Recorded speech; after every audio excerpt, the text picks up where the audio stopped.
Chapter 1. The Weight of Truth Character. Count. 5847. The archives of the vengeful spirit had always been Horus's sanctuary.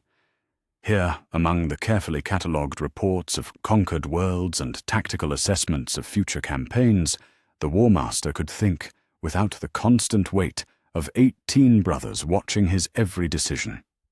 Tonight, however, the silence felt different, heavier.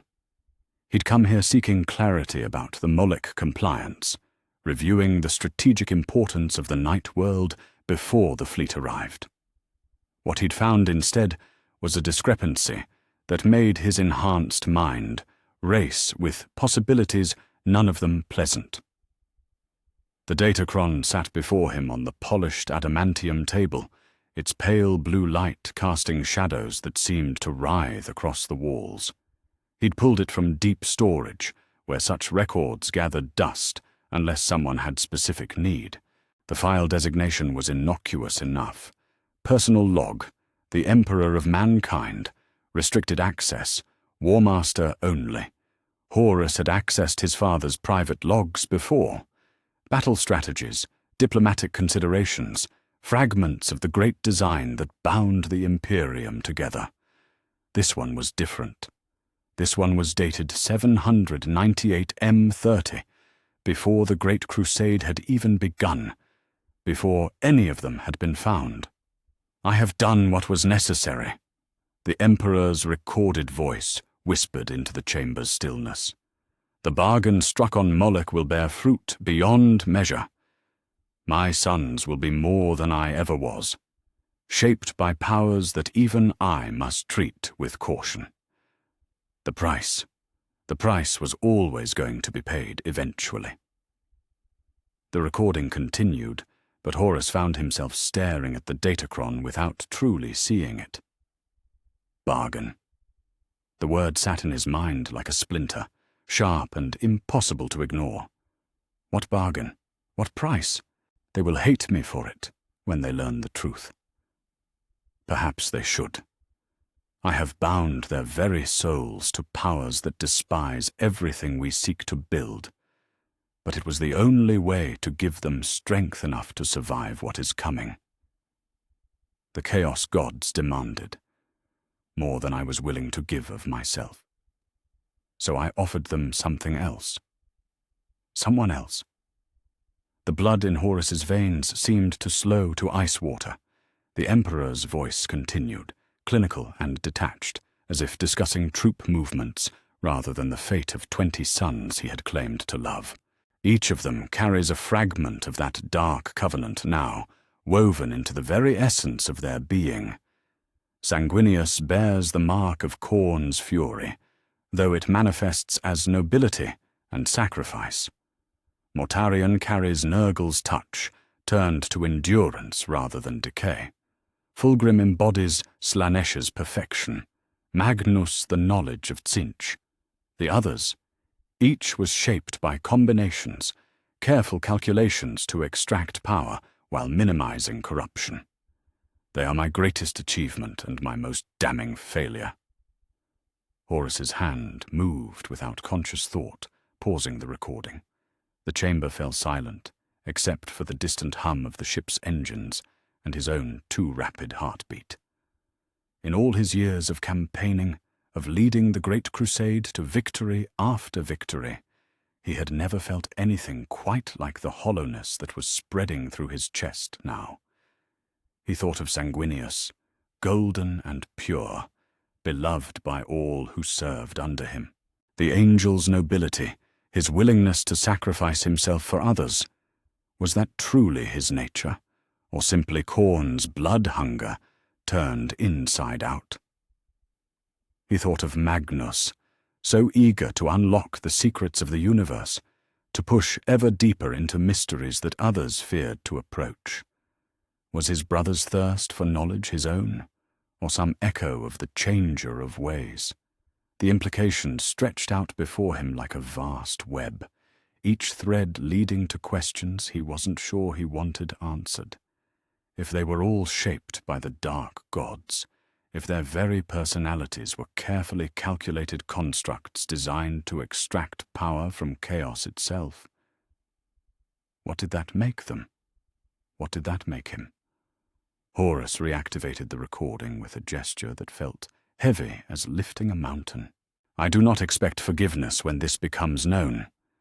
Perhaps I do not deserve it. But I will not allow humanity to face extinction when I possessed the means to prevent it. The Chaos Gods believe they have won a great victory, binding my sons to them through this pact. They do not understand that I have always been better at keeping bargains than they are. The power flows to my sons, yes, but it flows through bonds that I control. For now. The recording ended there, leaving only the soft glow of the datachron and the sound of Horus's own breathing. He sat in the darkness for a long time, trying to process what he'd just learned, trying to decide what it meant. His father had lied to them, not just by omission, but with every word of love and pride he had spoken. Every moment of approval, every gesture of trust had been built on a foundation of calculated deception. They were not his beloved sons, carefully crafted through science and love. They were weapons, forged through a devil's bargain with the very powers they had spent decades fighting across the galaxy. But more than that, they were all in danger. The Emperor had spoken of controlling the bonds now, but what happened when that control slipped? What happened when the Chaos Gods came to collect on their investment? Horus thought of his brothers, scattered across the galaxy, each commanding their legions in the Emperor's name, each believing themselves to be fighting for humanity's future rather than serving as unwitting conduits for the powers of the warp. They deserved to know. They deserved to understand what they truly were. The question was whether they deserved to face that truth alone. He reached for the Vox console with hands that trembled slightly, despite his efforts to maintain control. Some truths were too heavy for one person to carry, even if that person was the War Master of the Imperium. This was not a burden he would place on his brothers one at a time, watching each of them break under the weight of it in isolation. If they were going to learn what their father had done to them, they would learn it together. The Vox crackled to life, and Horus began composing a message that would change the course of the galaxy forever. Chapter 2. The First Circle Character. Count 5900-23. The hololithic chamber aboard the Red Terror flickered to life with familiar faces, each projection crackling slightly as the astropathic relay struggled to maintain coherence across such vast distances. Sanguinius stood at the center of the circle, his perfect features marred by an expression that Fulgrim had never seen before. Confusion, perhaps, or something deeper. Brothers, the angel's voice carried that same melodic quality it always had, but underneath lay something that made Fulgrim's enhanced hearing pick up frequencies of distress. Horus has shared something with me that changes everything we thought we knew about ourselves. Around the circle, the other Primarchs waited. Fulgrim himself called back from the Lair campaign that had been going so perfectly. Ferrus Manus, his hands crossed over his chest in that way that meant he was trying to contain his impatience. Dawn standing straight-backed and still as a statue, though his jaw was set in a way that suggested he was already preparing for siege conditions. Vulcan, whose usually warm expression had cooled to something approaching winter. "Then speak it plainly," Ferrus said, his voice carrying the metallic undertone it always had since his hands had been transformed. "Horus summons us from across the galaxy, with words like urgent and truth, and everything you know is false. I have a compliance to finish on Medusa. My sons are waiting for their Primarch to return." Sanguinius nodded, but his movements had none of their usual fluid grace. Horus found something in Father's private archives, a recording made before any of us were rediscovered, before the Great Crusade even began. He paused, and Fulgrim found himself leaning forward despite himself. A confession. Confession of what? Dawn's question came out sharper than intended, though his expression remained unchanged. Of how we were truly made. The words hung in the air between them like the echo of a death knell. Fulgrim felt something cold settle in his stomach, though he couldn't have said why. Around the circle, his brothers had gone very still. Explain, Vulcan said, quietly. There was steel underneath the warmth now, the kind of steel that had forged 100 worlds into compliance. Sanguinius closed his eyes for a moment, and when he opened them again, there was pain there, deep and awful and raw. Father made a bargain with the chaos gods on Moloch, not just to gain knowledge of how to create us, but to bind us to them.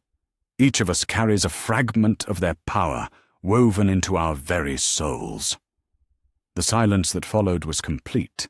Even the background hum of the ship's systems seemed to fade away, leaving only the soft glow of the hololithic projectors and the sound of 5 Primarchs trying to process information that threatened to shatter the foundation of everything they believed about themselves.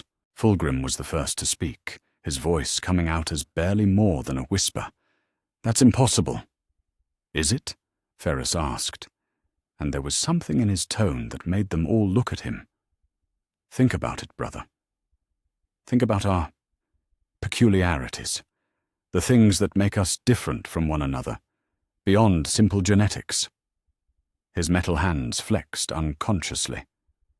Sanguinius's nobility that borders on self-destruction. Your obsession with perfection, Fulgrim. My need to replace flesh with metal. Vulcan's protectiveness that sometimes costs more lives than it saves. "Those are our strengths," Dawn said, but his voice lacked conviction. "Are they?" Sanguinius asked, and now his pain was audible. "Or are they carefully calibrated fragments of chaos, shaped to extract power while appearing to be virtues?" He looked around the circle at each of them. The recording was specific. I carry the mark of Khorne, but turned inside out. Where the blood god demands slaughter, I am driven to sacrifice myself for others. Where he screams for violence, I seek to protect. It's the same impulse, the same core drive, just inverted. Fulgrim felt the world shift underneath him. His pursuit of excellence, his need to perfect everything he touched, to make it more beautiful, more refined, more... "Slanesh," he breathed. "The Prince of Excess," Sanguinius confirmed, his voice gentle despite the horror of what he was saying. "Your drive for perfection, your aesthetic sensibilities, your need to experience everything the galaxy has to offer. All of it stemming from that fragment of power Father bound into your soul." "And what of the rest of us?" Vulcan asked. His voice was steady, but Fulgrim could see the way his hands had clenched into fists. "Nurgle for Mortarion, though it manifests as endurance rather than decay. Tzinch for Magnus, feeding his thirst for knowledge. The others..." Sanguinius shook his head. "Some carry combinations. Some carry aspects so deeply buried that Father himself wasn't certain how they would manifest."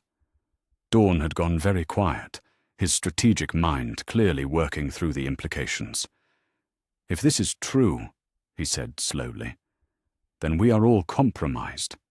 Every decision we make, every campaign we lead, every choice we think is our own, how much of it is truly us, and how much is the chaos gods pulling strings we can't even see?" "More than that," Ferrus added grimly. "If Father made a bargain, then there were terms. Chaos doesn't give something for nothing. What did he promise them in return?" The question hung between them like a sword over their heads. None of them had an answer, but they all understood the implications. If the Emperor had made a deal with the dark gods, if their very existence was built on a foundation of controlled corruption, then everything they had fought for, everything the Great Crusade represented, was built on a lie. "There's more," Sanguinius said quietly, and somehow that was worse than anything else he could have said. The recording suggested that Father's control over these bonds is finite, that eventually the Chaos Gods will come to collect on their investment. "When?" Dawn asked. The recording didn't say. Only that it was inevitable. Fulgrim found himself staring at his own hands, wondering what corruption might be lurking beneath the surface, hidden behind noble intentions and aesthetic sensibilities. How many times had his pursuit of perfection led him down paths that, in hindsight, seemed almost designed to serve the Prince of Excess? How many decisions had he made that felt like his own, but were actually the whispers of something darker, pulling him toward outcomes he couldn't see? "What do we do?" Vulcan asked, and for all his strength, all his legendary resilience, he sounded lost. "We learn the truth," Dawn said firmly. "All of it. We find out exactly what Father promised the Chaos Gods, and we find out how to break whatever bonds they think they have over us." "And if we can't?" Ferris asked. "If the corruption runs too deep, if we truly are just weapons forged from darkness and aimed at humanity's enemies? Then we find a way to turn those weapons against their makers," Sanguinius said, and there was something in his voice that made them all look at him again, something hard and bright and utterly implacable. "If we are bound to the Chaos Gods by Father's bargain, then we will find a way to sever those bonds ourselves, even if it costs us everything." "All of us," Fulgrim said, and realized as he spoke that he meant it completely. Whatever they were, whatever they had been made from, they would face it together. "We call the others, all of them, even if it means revealing our nature to brothers who might be too far gone to help." "Agreed," Dawn said immediately. "If we are compromised, then every Primarch is potentially compromised. They deserve to know what they're fighting against." "And Father?" Vulcan asked quietly. The silence stretched out again, longer this time, weighted with implications none of them wanted to voice. "We'll deal with that when we have to," Sanguinius said finally. "For now, we learn everything we can. We gather our brothers, and we prepare for whatever's coming." The hololith began to flicker as the astropathic connection weakened, but none of them moved to end it yet. They stood in their circle of light, each processing the magnitude of what they had learned, each understanding that the galaxy had just become a very different place than it had been an hour ago. Whatever came next, they would face it as they always had, together. Chapter 3. The Wider Circle. Character Count, 6,142. Magnus the Red had been in the middle of deciphering a particularly complex theorem regarding the intersection of warp currents and gravitational fields when the astropathic message arrived. The psychic scream that accompanied it was so filled with anguish that 3 of his 1,000 sons collapsed in the corridors outside his sanctum, blood streaming from their eyes. He steadied himself against his workbench, one hand pressed to his temple as he processed what Sanguinius had just shared with him across the galaxy. The mathematics of his theorem scattered, forgotten, as a much more terrible equation took shape in his mind. Father plus Moloch plus chaos, gods equals us. It was elegant in its way, horrifying but elegant, and it explained so much that Magnus had spent decades trying to rationalize.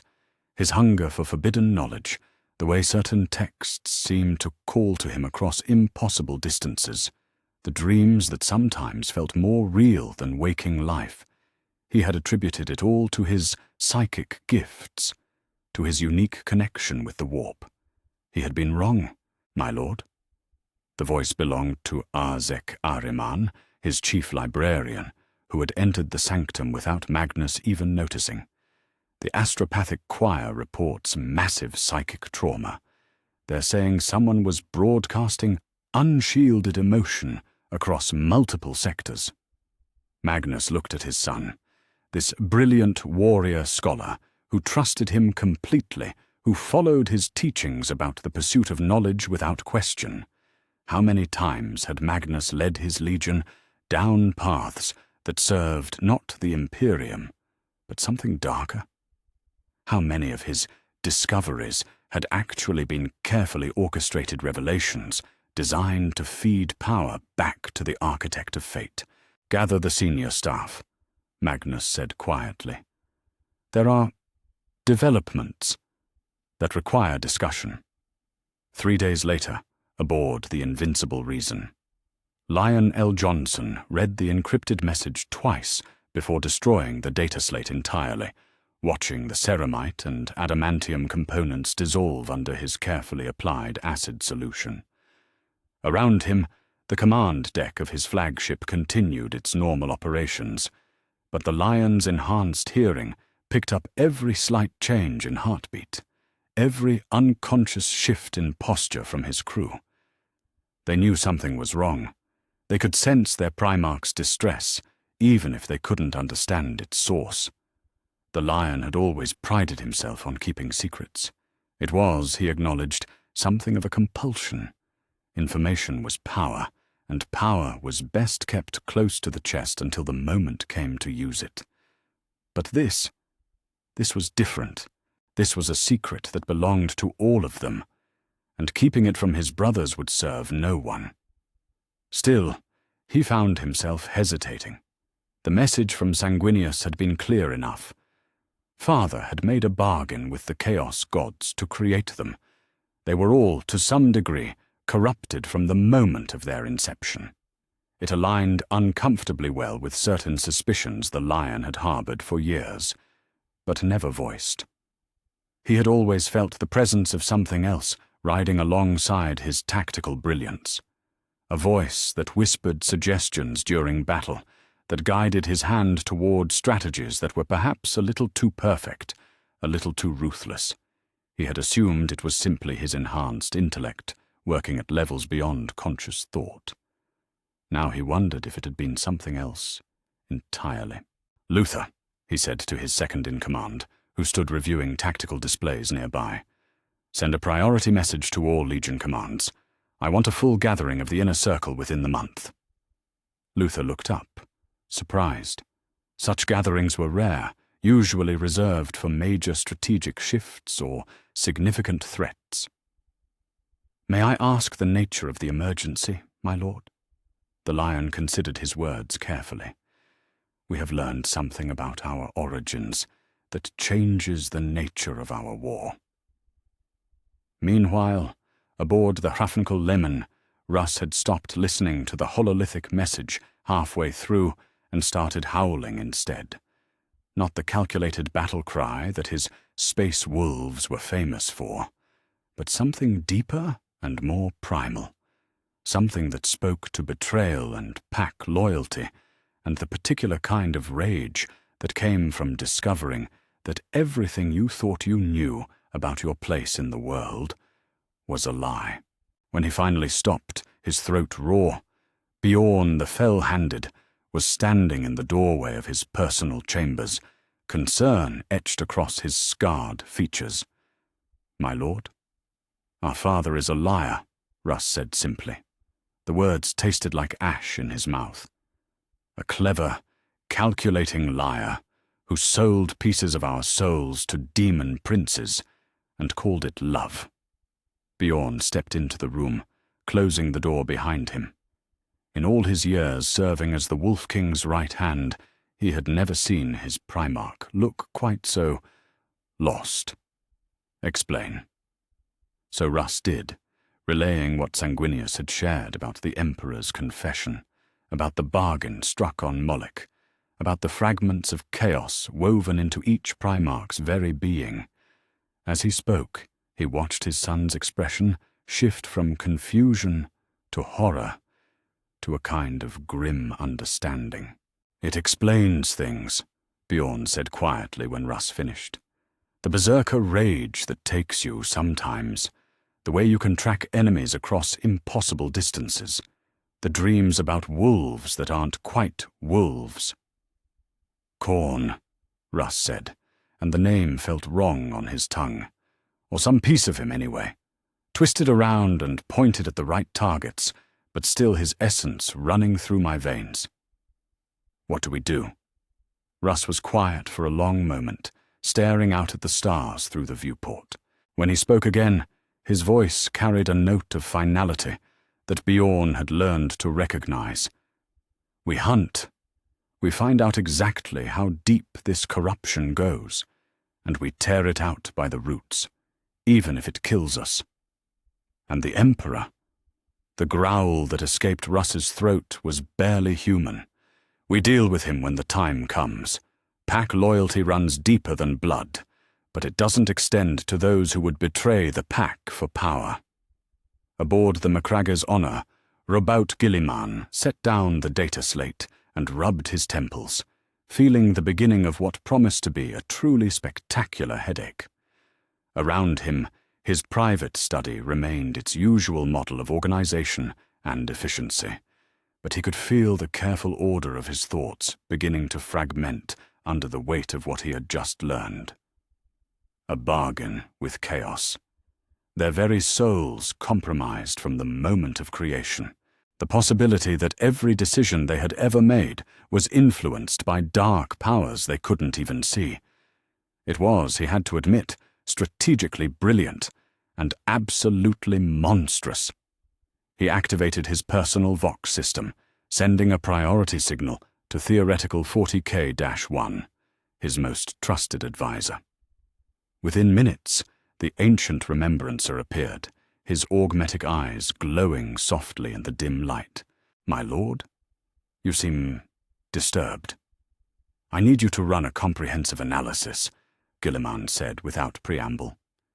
"Every major strategic decision I have made over the past decade, every campaign, every compliance, every administrative reform, I want to know if there are patterns that might suggest external influence." "External influence, my lord?" Gilliman considered how much to reveal, then decided that if he truly was compromised, he would need outside perspective to identify it. "I have reason to believe that my judgment may have been affected by factors I was not aware of at the time." The remembrancer's eyes whirred as they focused. "That is a significant accusation to level at oneself, my lord. What manner of factors?" "The kind that serve powers we have spent the Great Crusade fighting against." The silence that followed stretched long enough for Gilliman to wonder if he had made a mistake in confiding even this much. Then theoretical 40K-1 nodded slowly. "I will begin the analysis immediately. However, my lord, if such influence exists, the patterns may be subtle. It may take considerable time to identify them conclusively." "Then we begin now," Gilliman said. "And we assume that time is not a luxury we can afford." Back aboard the Red Tear, Sanguinius stood before the great window of his flagship's observation deck, watching the stars wheel slowly past as the ship translated through the warp toward the rendezvous coordinates. Behind him, he could hear the soft footsteps of his equerry approaching, but he didn't turn around. "Any responses to the messages?" he asked quietly. "Magnus has confirmed he will attend, though he requests we meet somewhere with significant psychic shielding. Lionel Johnson has also agreed, as has Lehman Russ. Robert Gilliman is reviewing the situation, but has indicated he will likely attend." Sanguinius nodded. The responses were about what he had expected. Some immediate acceptance, some cautious analysis, all of them struggling to process information that challenged the very foundation of their existence. And the others? Khan is in the deepest reaches of the galactic fringe, pursuing an orc fleet. It may take weeks to reach him. Mortarion is displeased with the implications, but has agreed to attend. Perturabo's response was, the equerry paused. Colourful. But he will come. Lorgar. Another pause. He has not responded yet, my lord.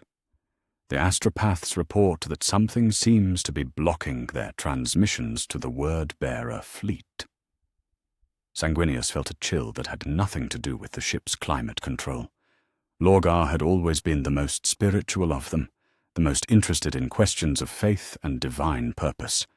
If their connection to chaos was beginning to manifest more strongly, keep trying, he said, and prepare contingencies. If some of our brothers are already too far gone, we need to be ready to act. The angel continued to stare out at the stars, each one a distant sun that might warm worlds where his brothers led their legions in what they believed was humanity's name. The irony was not lost on him that in trying to save humanity, their father might have doomed them all. But that was tomorrow's problem. Today, he had 18 brothers to gather, 18 potential disasters to prevent, and 18 souls to try to save from the very powers that had forged them. The hardest part, he reflected, was that he still loved their father. Even knowing what the Emperor had done, even understanding the magnitude of his betrayal, Sanguinius couldn't quite extinguish the loyalty that had been bred into his very bones. Perhaps that, too, was part of the bargain. Chapter 4. Gathering Storms. Character Count 6,389. The space station Unity's Promise had been chosen for the gathering precisely because it was neutral ground, an ancient relic from the dark age of technology that the Mechanicum had restored to serve as a diplomatic meeting point during complex multi-legion operations. Its void shields were powerful enough to withstand a determined assault, and its location in the Segmentum Solar meant that all the Primarchs could reach it within reasonable time. What none of them had counted on was how it would feel to be in the same room together while carrying the weight of what they now knew. Rogel Dawn stood at the great observation window, watching as the Conqueror docked with unnecessary force, its scarred hull scraping against the station's reinforced bay doors. Behind him, he could hear the tension in every conversation, the way voices that had once carried easy brotherhood now held undertones of suspicion and fear. He's going to be difficult, Vulcan said quietly, moving to stand beside the Imperial Fist.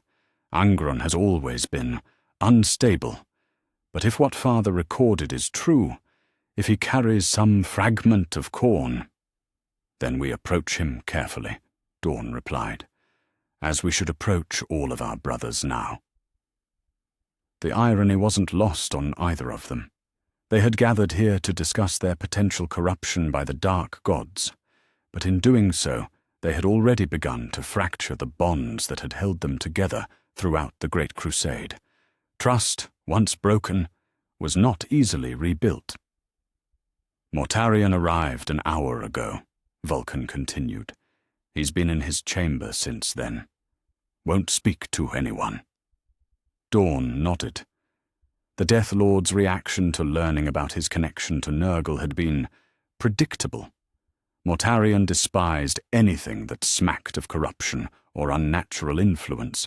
To learn that he himself might be a vector for such things had sent him into a spiral of self-examination that his brothers could only guess at. And Perturabo? Rage, Vulcan said simply. Pure architectural rage. He's redesigning the station's defensive systems while we speak. I think it's his way of processing.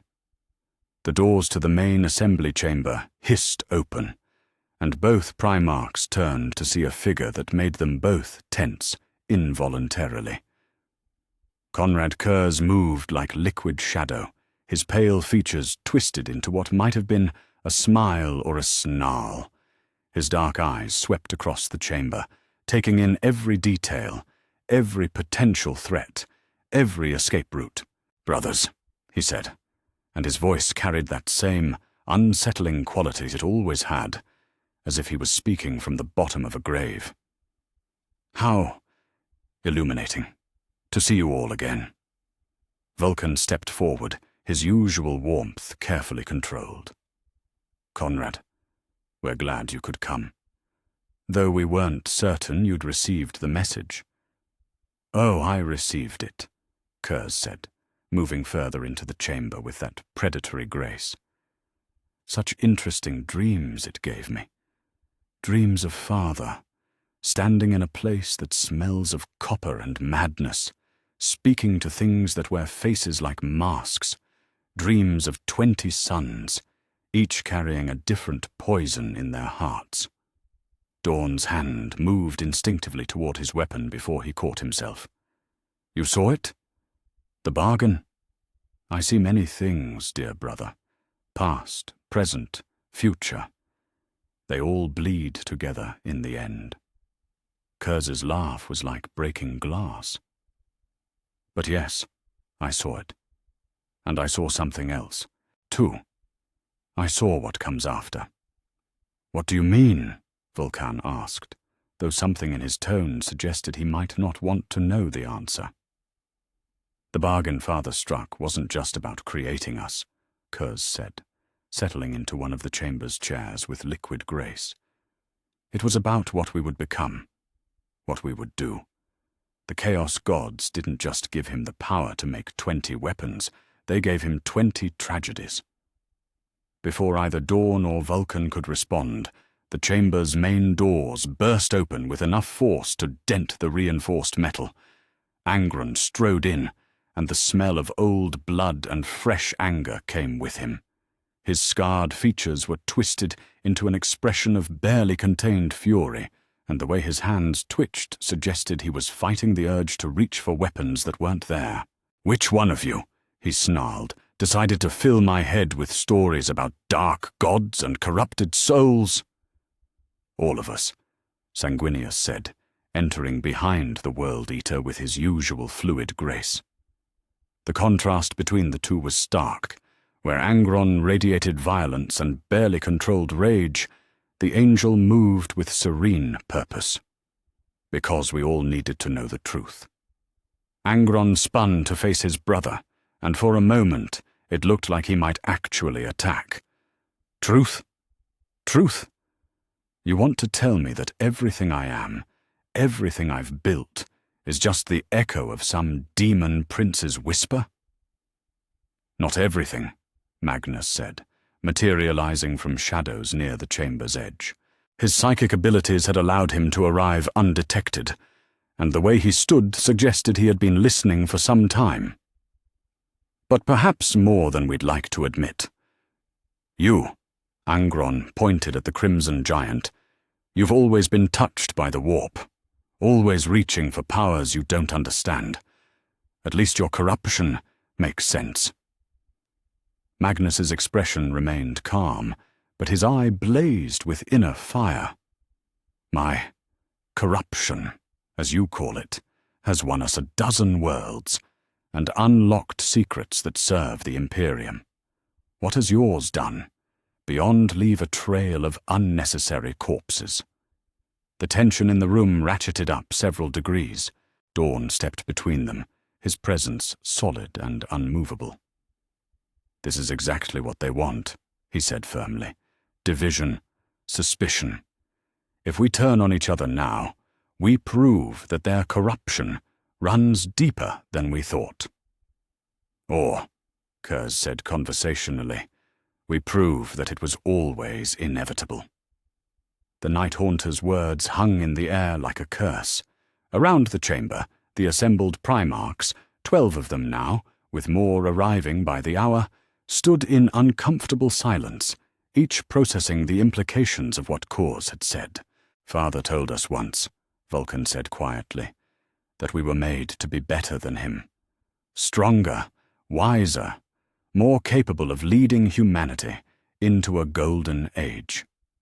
He looked around at his brothers, taking in Ongren's barely controlled rage, Kurz's predatory stillness, Magnus's burning eye, the way they all stood just a little too far apart from each other. What if we were never meant to be better? What if we were just meant to be different kinds of monsters? Then we choose, Sanguinius said firmly. Father may have shaped us with power borrowed from dark gods, but we choose what we do with that power. We choose whether we serve humanity or serve the entities that gave us strength. Choice, Mortarion said, and his voice carried the rasp of poison winds and endless endurance. None of them had noticed him enter, but the Death Lord stood near the chamber's far wall, pale and gaunt, and radiating quiet fury. Easy word to say, brother. Harder to mean when every instinct you have, every drive that has made you successful, might be the whisper of something that wants to see the galaxy burn. He moved closer to the group, and they could smell the chemicals and toxins that eternally surrounded him. I have spent my entire life fighting corruption, fighting the taint of unnatural powers, and now I learn that I am corruption, that every breath I take serves the Lord of Decay. His laugh was bitter as grave earth. Choose? How do we choose when we might not even be capable of recognizing our own choices anymore? Perturabo's voice cut through the growing despair like a blade. We test ourselves. The Lord of Iron entered with mechanical precision, his armor's servo motors whining softly. Behind him came several floating holographic displays showing complex mathematical models. I have spent the last 72 hours analyzing every decision I have made in the past 5 years. Every strategy, every siege, every architectural solution. Looking for patterns that suggest external influence. He activated one of the displays, showing a 3-dimensional map of campaign results. The correlation is disturbing. Every time I have felt most inspired, most creative, most innovative in my approaches. Those are precisely the campaigns that resulted in the most devastation, the most civilian casualties, the most infrastructure destruction. His voice carried a note of something that might have been pain. I thought I was building. Turns out, I may have been serving the god of destruction all along. What did you find? Gilliman asked. The Lord of Ultramar had arrived with his usual quiet efficiency, but his normally composed expression showed cracks of uncertainty. That we are all potentially compromised, Perturabo said bluntly. But also that we are still capable of analysis, of recognizing patterns, of making choices based on evidence rather than instinct. If we were fully corrupted, would we be capable of this level of self-examination? Unless, Kurz said softly. The examination itself serves their purposes. The chamber fell silent again. It was Jagatai Khan who broke it, his voice carrying the wind-swept freedom of the steppes, despite the weight of their circumstances. Then we stop talking and start acting. The great Khan entered with his usual swift grace, having just arrived from the galactic rim. Corruption or no corruption, we are still Primarchs. We are still the Emperor's sons, and we still have a duty to humanity. What are you suggesting? Dawn asked. That we put ourselves to the test, Khan replied. Real tests, under real conditions, where the stakes are clear and the outcomes matter. If we are truly compromised, it will show. If we can still serve humanity, despite our origins, that will show too. And Father, Angren asked, his voice still carrying that edge of violence, what do we do about the lying bastard who sold pieces of our souls to demons? The question hung between them like a blade. They all knew it would have to be answered eventually. But first, they had to determine whether they were still capable of answering it with their own minds, or whether every thought they had was just another move in a game being played by powers beyond their understanding. Outside the station's viewports, the stars continued their eternal dance, uncaring of the crisis unfolding among the beings who sought to rule them.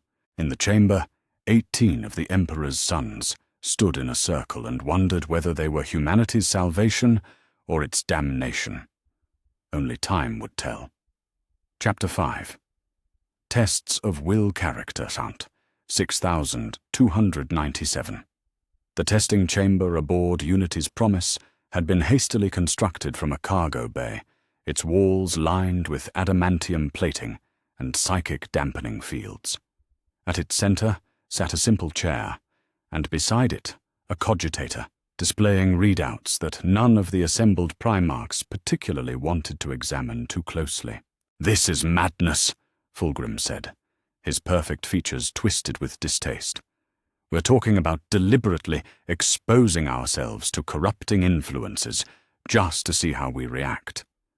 How is that different from simply handing ourselves over to the Chaos Gods?" "Because," Magnus replied from his position near the chamber's psychic monitoring equipment, "knowledge is power, and ignorance is death. If we are compromised, we need to understand the extent of that compromise. Denial will not protect us." Vulcan looked between his brothers, seeing the fractures that were already forming. The easy camaraderie that had marked their relationships throughout the Great Crusade was cracking under the weight of suspicion and fear. "Perhaps we should start smaller," he suggested. "Simple tests of judgment and decision-making, without direct exposure to warp energies." "And what would that prove?" Lorgar's voice cut through the discussion like a blade, and every head turned toward the chamber's entrance. The word-bearer entered with his usual measured pace, but there was something different about him now. His eyes held a fevered light that hadn't been there before, and the way he moved suggested a man balanced on a knife's edge. "Brother," Sanguinius said carefully, "we were beginning to worry. Your communications—" "Were blocked by necessity," Lorgar interrupted, his voice carrying undertones that made several of the assembled Primarchs shift uncomfortably. "I have been contemplating the revelations you shared, and I have reached some interesting conclusions." Magnus's eye narrowed as he studied their brother. The psychic emanations from Lorgar were different, more complex, layered with harmonics that spoke of recent contact with powers beyond the material realm. "What kind of conclusions?" "That perhaps Father's bargain was not the betrayal we think it is," Lorgar said, moving to stand at the center of the group. "Perhaps it was the only honest transaction any of us have ever been party to." The silence that followed was deafening. Around the circle, 18 Primarchs stood frozen, each processing the implications of what Lorgar had just said. "Explain," Dorn said, his voice carrying the weight of absolute authority. "We have spent the Great Crusade preaching the imperial truth," Lorgar began, his voice taking on the cadence of a sermon. "Telling conquered worlds that there are no gods, that belief in higher powers is superstition and weakness. Meanwhile, our very existence proves that statement to be a lie." "The Chaos Gods are not gods," Gilliman said firmly. "They are parasitic entities that feed on emotion and—" "They created us," Lorgar interrupted again, and his voice was gaining power, resonance, the kind of authority that had converted entire sectors to the imperial creed. "Through Father's bargain, yes, but they gave us life, gave us purpose, gave us the power to reshape the galaxy. If that is not divinity, then what is?" Leman Russ growled low in his throat, a sound that was barely human. "You're talking about worship. You're talking about surrendering to the very entities that seek to destroy everything we've built." "I'm talking about acknowledgement," Lorgar replied, his fevered eyes blazing. "I'm talking about honesty. We are their children as much as we are fathers. Perhaps more so. His contribution was genetic material and ambition. Theirs was power and purpose. Purpose to destroy, Mortarion rasped, stepping forward. Purpose to corrupt. Purpose to turn humanity into playthings for cosmic parasites. Is it? Lorgar asked, and his smile was radiant and terrible. Or is that simply what Father told us their purpose was? What if their true purpose is evolution? What if the bargain was struck not to create weapons, but to create the next step in human development? Magnus felt the psychic pressure in the chamber shift, becoming denser, more focused. Whatever had happened to Lorgar during his isolation, it had changed him on a fundamental level. The word-bearer was no longer simply contemplating heresy. He was preaching it. "You've been touched," Magnus said quietly. "Whatever you communed with during your communications blackout, it's gotten inside your head." "Has it?" Lorgar asked, turning his burning gaze on the crimson giant. "Or have I simply been the first to accept what we all know to be true? We are not purely human, brothers. We never were. We are hybrids, bridges between the material and immaterial realms. Why should we deny half of our heritage?" "Because that half wants to see the galaxy burn," Sanguinius said, his voice carrying all the weight of his nobility and sacrifice. "Because that half sees humanity not as children to guide, but as cattle to slaughter." "According to Father," Lorgar replied. "According to the being who lied to us about our very nature for over a century. Who else has told you what the Chaos Gods want? Who else has shaped your understanding of their intentions?" The question hit like a physical blow. Around the circle, the Primarchs looked at each other, each recognizing the terrible logic in Lorgar's words. Everything they knew about the Chaos Gods, every piece of information about their nature and intentions, had come from the Emperor. The same Emperor who had hidden the truth about their creation behind layers of deception and noble lies.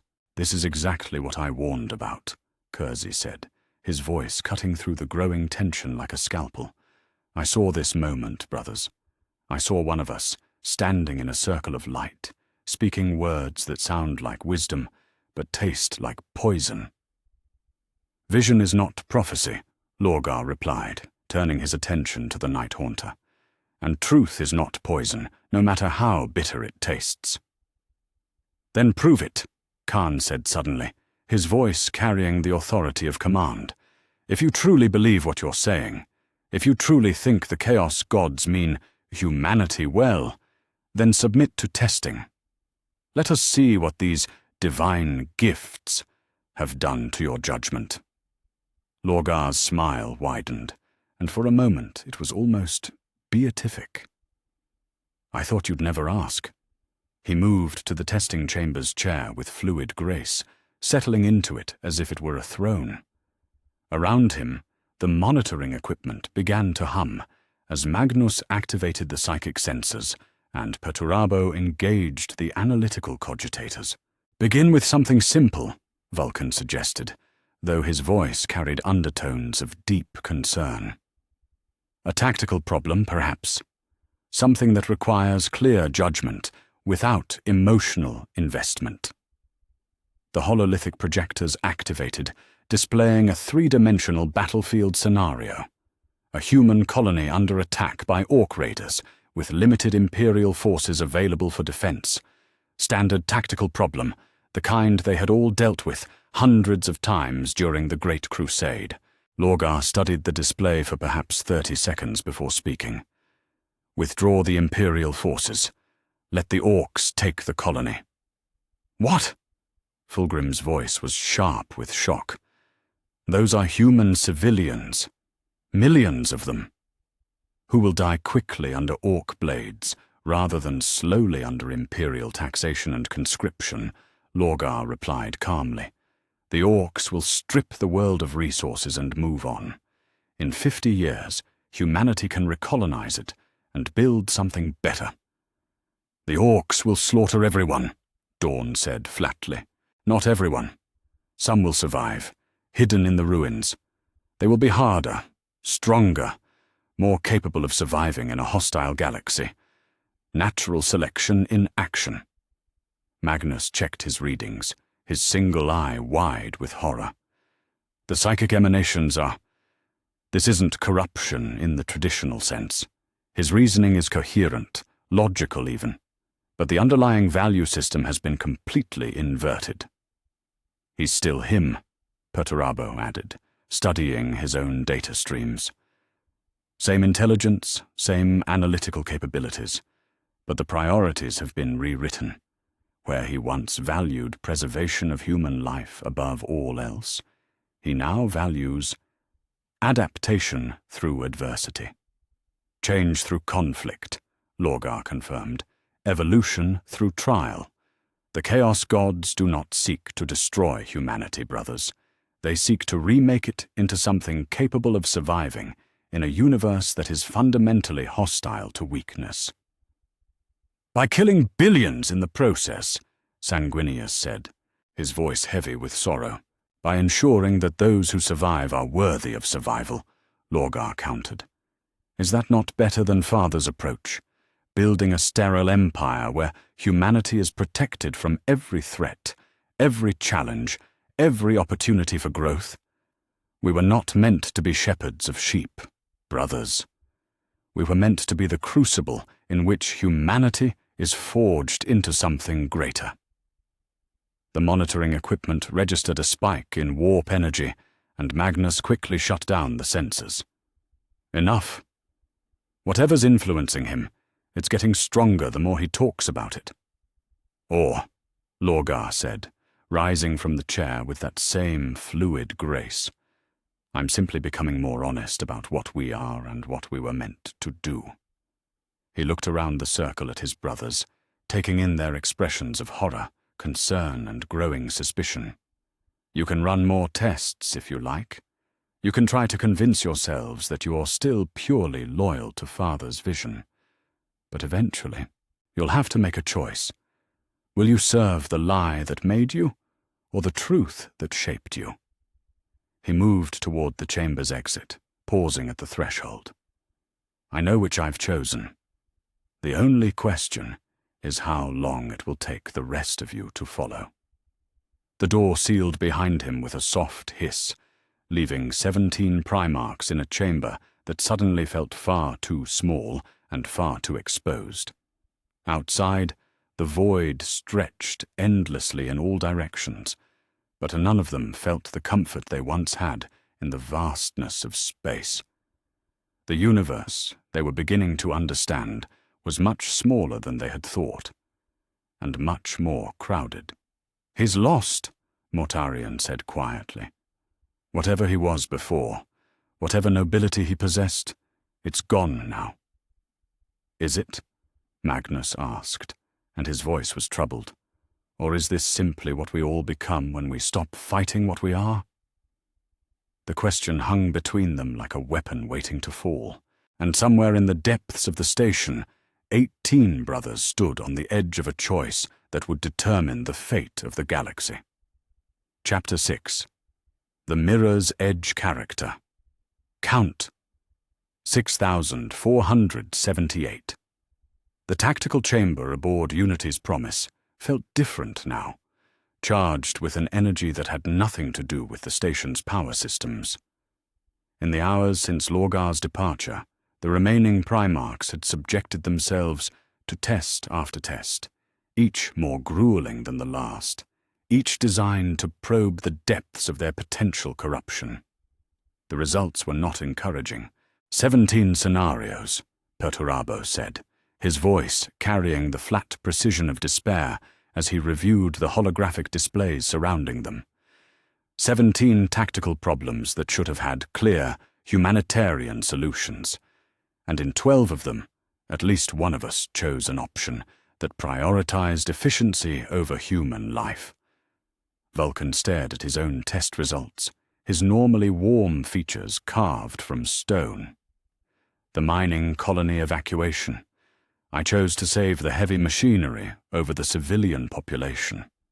When pressed for reasoning, I said the equipment was irreplaceable, that new colonists could always be found. His hands clenched into fists. What kind of monster thinks that way?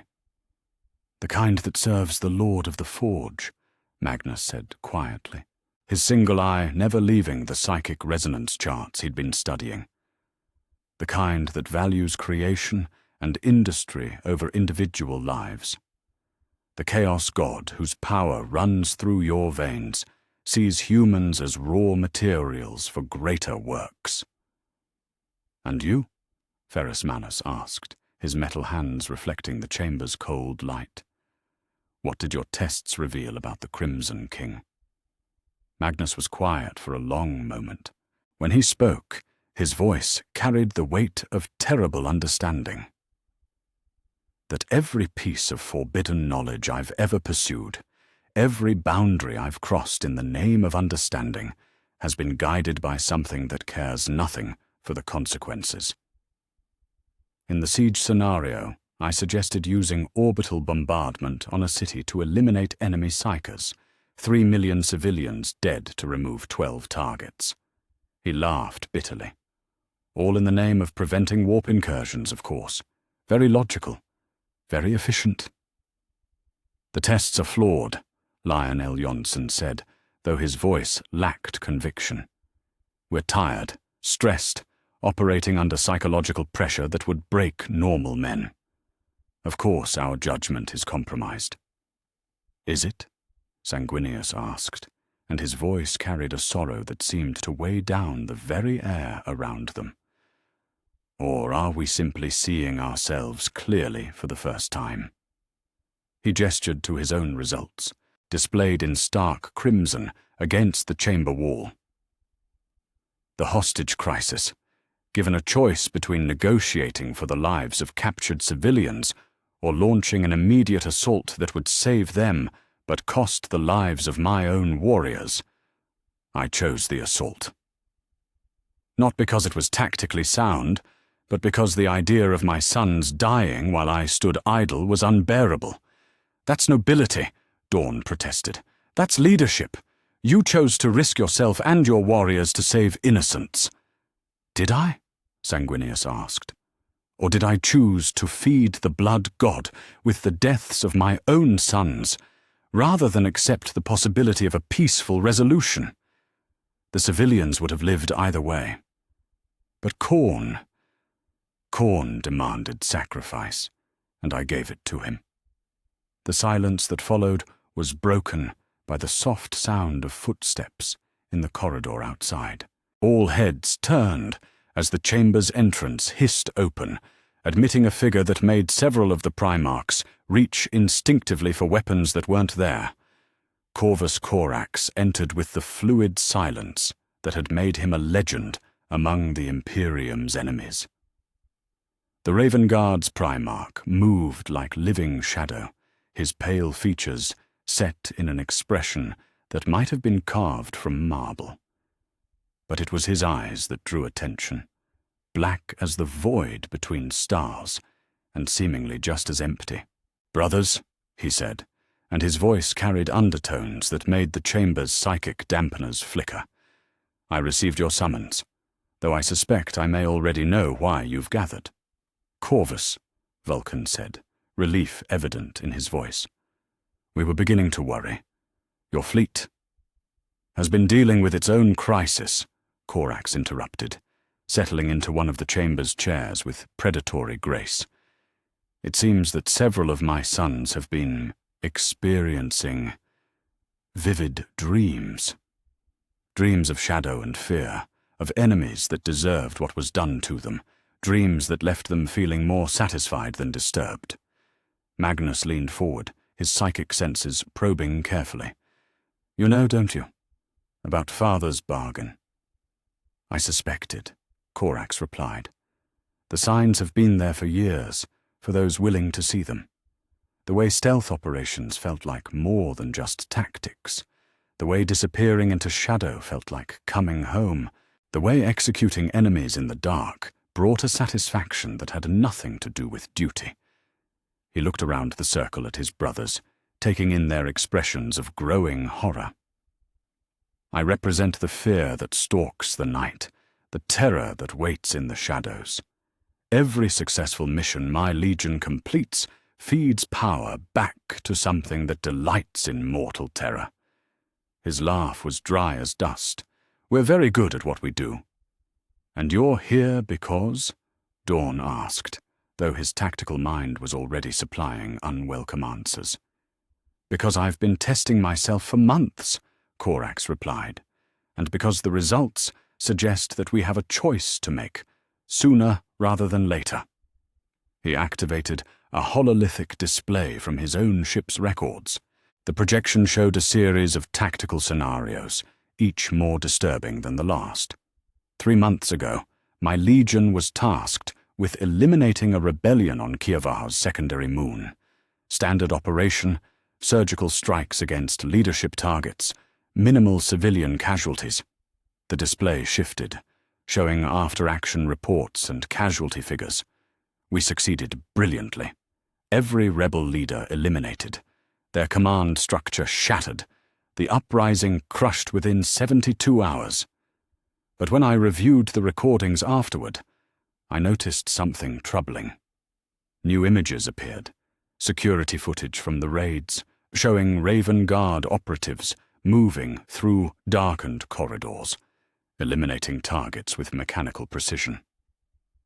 We weren't just killing the rebels, brothers. We were terrorizing them first. Psychological warfare taken to levels that served no tactical purpose. We turned a quick decapitation strike into a festival of fear. You're saying you were already lost? Ferrus asked.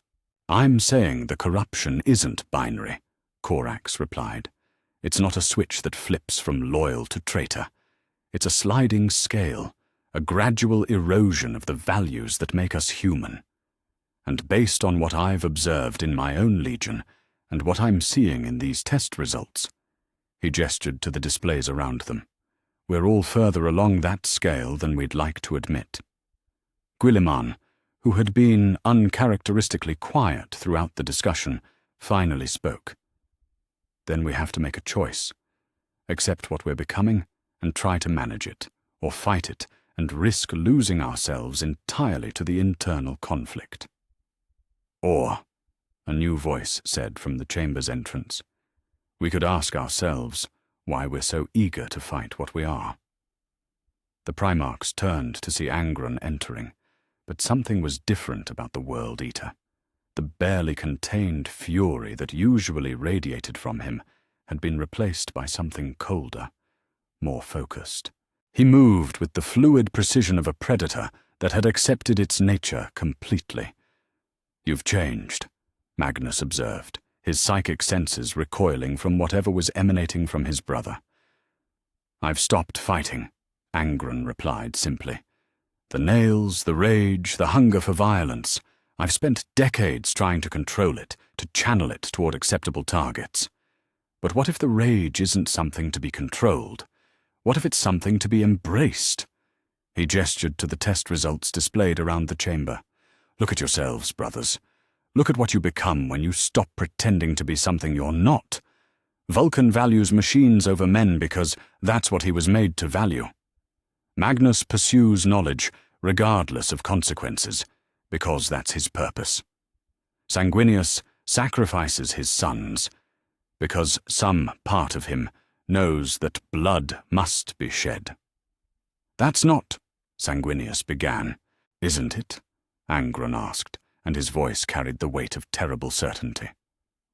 We are weapons, brothers. Weapons forged by our father through bargains with powers that understand conflict better than we understand ourselves. We can spend our existence fighting our nature, or we can accept it and become what we were always meant to be. And what's that? Dawn asked. Perfect, Angron replied. Perfect instruments of war. Perfect embodiments of the aspects that created us. Perfect servants of powers that can offer us something Father never could. Which is? Honesty.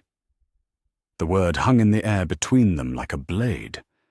Around the chamber, 17 Primarchs stood in silence, each processing the implications of what Ongron was suggesting. The tests had shown them what they were becoming. Lorgar had shown them what lay at the end of that path. And now Angron was suggesting that the path itself might not be wrong. "We need to contact Father," Vulcan said quietly. "Whatever we decide, he deserves to know that his secret is out." "Does he?" Corax asked. "Or do we deserve answers before we reveal that we know? If he lied about our creation, what else has he lied about? What other truths has he hidden behind noble intentions and necessary deceptions?" More importantly, Magnus added, "If we confront him now, while we're still questioning our own judgment, how do we know his response won't be the final push that sends us all down Lorgar's path?" The question settled over them like a shroud. Outside the chamber's viewports, the stars continued their ancient dance. But inside, 18 of the Emperor's sons stood on the edge of a choice that would echo across the galaxy for 10,000 years. They had learned what they were. Now they had to decide what they would become. Chapter 7. The Breaking Point Character. Count. 6,692. The main assembly hall of Unity's Promise had never been designed to contain so much tension. 20 chairs arranged in a perfect circle, 18 of them occupied by figures whose very presence could alter the fate of worlds. The 2 empty chairs, one for each of the lost Primarchs, served as silent reminders of what happened when the Emperor's grand design encountered reality. Horus stood at the center of the circle, the weight of his role as War Master pressing down on him like the gravity of a dead star. Around him, his brothers waited in silence that had stretched for nearly an hour. The time for individual conversations, for private consultations and careful deliberation, had passed. Now came the moment of choice. "We have learned what we are," Horus said finally, his voice carrying across the chamber with absolute authority. "We have tested ourselves and found the evidence of our corruption. We have seen what we become when we stop fighting our nature." His eyes found Lorgar, then Angron, both of whom sat with expressions of serene certainty. "And we have seen what we become when we embrace it. The question before us now is simple," he continued. "Do we confront our Father with what we know? Do we demand answers for the lies he has built our lives upon? Or do we accept that some knowledge is too dangerous to act upon?" "Knowledge is never dangerous," Magnus said firmly. "Only ignorance is dangerous. We cannot unknow what we have learned, and pretending otherwise will only make the corruption worse." "Will it?" Dawn asked. "Or will confronting Father make it worse? If he truly made a bargain with the Chaos Gods for our creation, then he has been managing that bargain for over a century. What happens when we force his hand? What happens when we demand he choose between maintaining his control and losing us entirely?" Vulcan leaned forward in his chair, his massive frame seeming diminished by the weight of what they were discussing. "There's another consideration.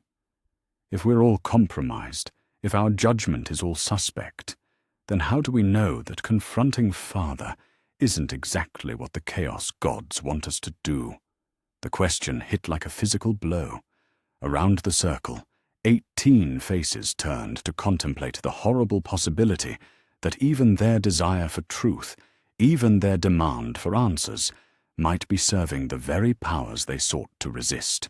"That way lies madness," Sanguinius said quietly. "If we cannot trust our own judgment, if every decision we make might be serving chaos, then we might as well surrender now and spare the galaxy the pain of our existence." "Perhaps we should," Mortarion rasped, his voice carrying the weight of grave earth. "Perhaps the honest thing to do is acknowledge that we are weapons pointed at humanity's heart and remove ourselves from the equation entirely." "Suicide?" Ferrus Manus's metal hands clenched into fists. "You're suggesting suicide?" "I'm suggesting sacrifice," Mortarion replied. "The same sacrifice Father should have made. Instead of bargaining with dark gods for power, he had no right to seek. And abandon humanity to the Orcs, the Eldar, the 1,000 other threats that prowl the galaxy." Gilliman's voice carried the sharp edge of strategic analysis. "We are flawed, yes. Corrupted, possibly. But we are still the Imperium's greatest weapons. Removing ourselves from the board doesn't solve the problem. It just ensures that when the next crisis comes, humanity faces it alone. Better alone and clean than together and tainted," Mortarion shot back. "Is it?" Corax asked from his position at the circle's edge. "Because I've been thinking about that word. Tainted. What does it mean, really? Are we tainted because we carry fragments of chaos power? Or are we tainted because we've allowed those fragments to influence our decisions without conscious thought?" He rose from his chair, moving to the center of the circle beside Horus. What if the corruption isn't inevitable? What if it's a choice we make every time we act without examining our motivations? What if knowing about it is actually the first step toward controlling it? "You're suggesting we can master powers that the Emperor himself could only barely contain?" Lion L. Johnson asked skeptically. "I'm suggesting we can make informed choices instead of blind ones," Corax replied. "Every test we ran, every scenario where we chose efficiency over humanity, those choices felt natural, felt right, because we didn't understand where the impulses were coming from. But now we know. Now we can examine our motivations before we act." "And what if the knowledge itself is a trap?" Kurz asked, his dark eyes glittering with prophetic fire. "What if the Chaos Gods wanted us to discover the truth? What if this entire gathering, this crisis of conscience, is exactly what they planned from the beginning?" He stood as well, his pale form seeming to cast shadows despite the chamber's even lighting. "I have seen the futures that branch from this moment, brothers. I have seen us confronting Father in rage and righteousness. I have seen him trying to explain, trying to justify, and I have seen how those conversations end." "Tell us," Horus commanded. "In fire," Kurz said simply. "In betrayal. In a civil war that tears the galaxy apart and leaves humanity prey to horrors beyond imagination. Every path that begins with confrontation ends in catastrophe." "And the paths that begin with acceptance?" Lorgar asked, his voice carrying undertones of something that might have been divine inspiration or damning corruption. "Lead to transformation," Kurz replied, "to an Imperium rebuilt in the image of honesty rather than noble lies. To humanity freed from the weakness that requires constant protection." His smile was sharp as a blade. "To gods walking among mortals." The silence that followed was deafening. Around the circle, 18 of the Emperor's sons contemplated futures that diverged from this single moment, each more terrible than the last. It was Jagatai Khan who broke the silence, his voice carrying the freedom of open skies and endless horizons. "There is a third path." Every eye turned to him. The Master of the White Scars had been largely quiet throughout the discussions, listening more than speaking, absorbing the arguments from all sides. "We tell no one," he said simply. "Not Father, not our legions, not the Imperium at large. We bear this knowledge ourselves, use it to guard against the corruption, rather than surrender to it. We become the watchers at the gate, the shepherds who know the wolves they carry within." "Keep the secret?" Gilliman asked. "Transform it," Khan replied, "from a weakness into a strength, from a source of corruption into a source of understanding. The Chaos Gods gave us power through Father's bargain, yes, but they also gave us insight into their methods, their motivations, their weaknesses. He moved to join Horus and Korax at the circle's center. We know now why certain courses of action feel so appealing, why certain strategies seem so elegant. We can use that knowledge to choose different paths, to surprise enemies who think they understand us. And when the corruption becomes too strong, Mortarion asked, when the whispers become commands we cannot ignore. Then we have each other, Khan said. 18 brothers who understand the burden, who can recognize the signs, who can intervene before corruption becomes damnation. A secret brotherhood within the Imperium, Dawn mused. Hidden guardians against threats that include ourselves. It could work, Magnus admitted reluctantly. If we remain vigilant, if we maintain constant communication, if we never allow any of us to face the corruption alone. Big ifs, Ferrus noted. But possible ones, Sanguinius said, and there was hope in his voice for the first time in days. We have already seen what isolation does. Lorgar fell because he faced his revelations alone. Angron embraced his nature because he had no brothers to counsel restraint. But together we might be strong enough to bear this knowledge without being destroyed by it, Vulcan finished. Around the circle, heads began to nod. It wasn't a perfect solution. There were no perfect solutions when dealing with chaos corruption. But it was a path that led neither to inevitable damnation nor to the destruction of everything they had built. There will be rules, Horus said, his voice taking on the authority of command.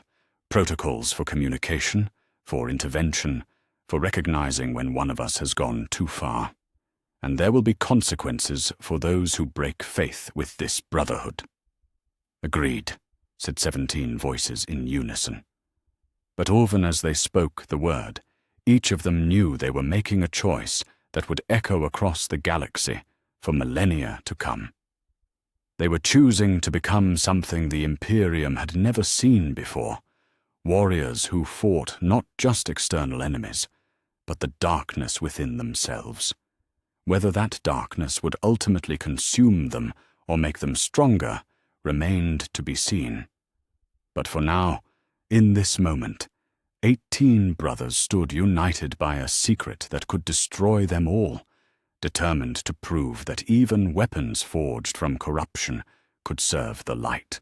Outside the station's viewports, the stars wheeled in their ancient patterns, uncaring of the covenant being forged in the darkness between them.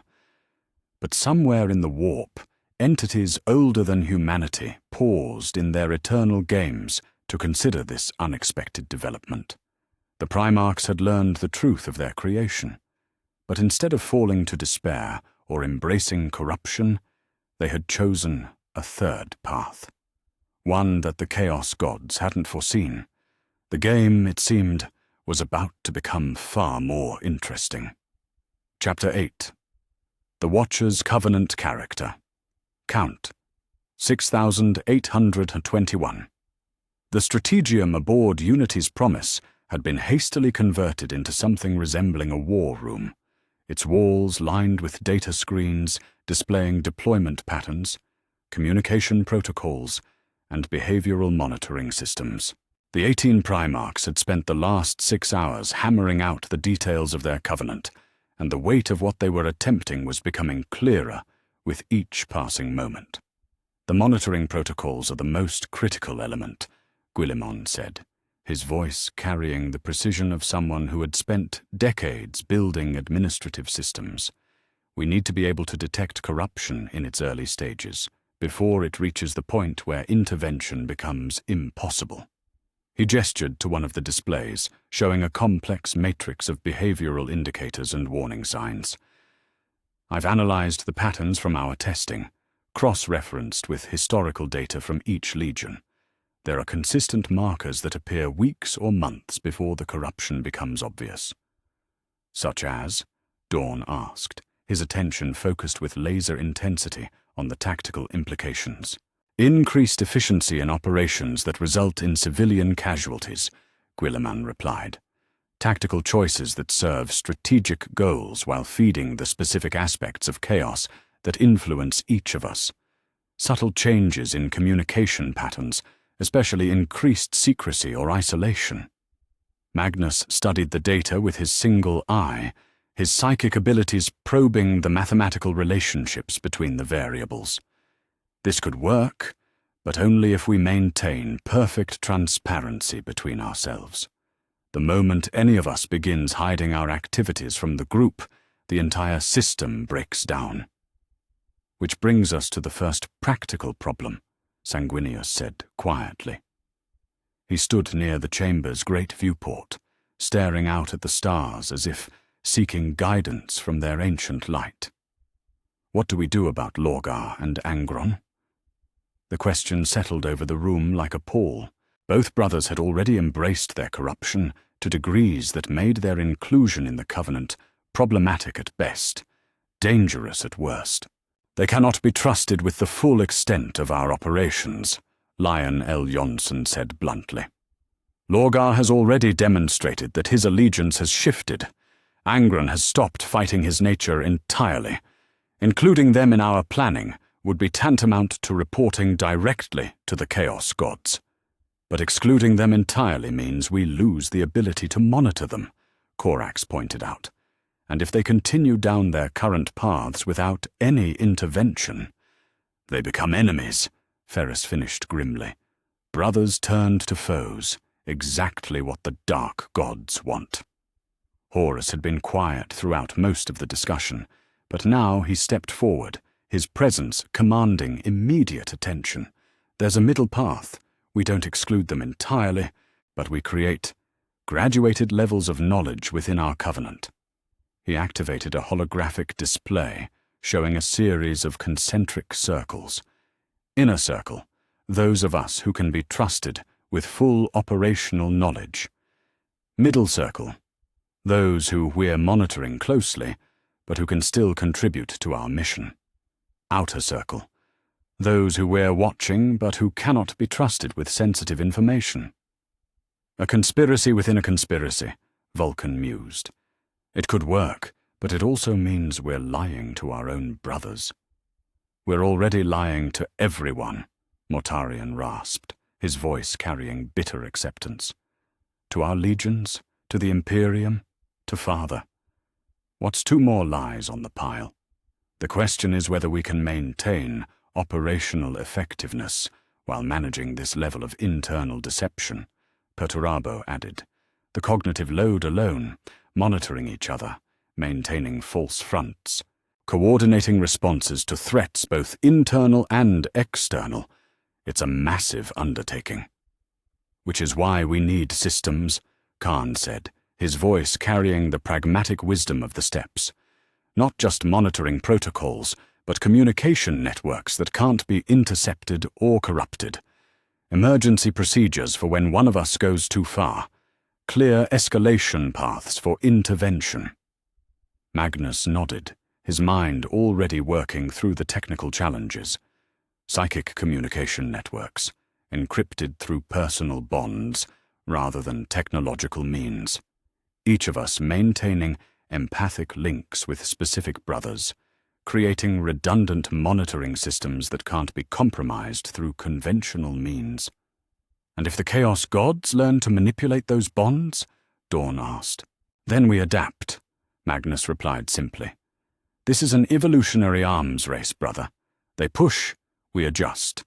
They find new vectors of attack, we develop new defenses. The key is remaining flexible enough to respond to threats we haven't anticipated yet.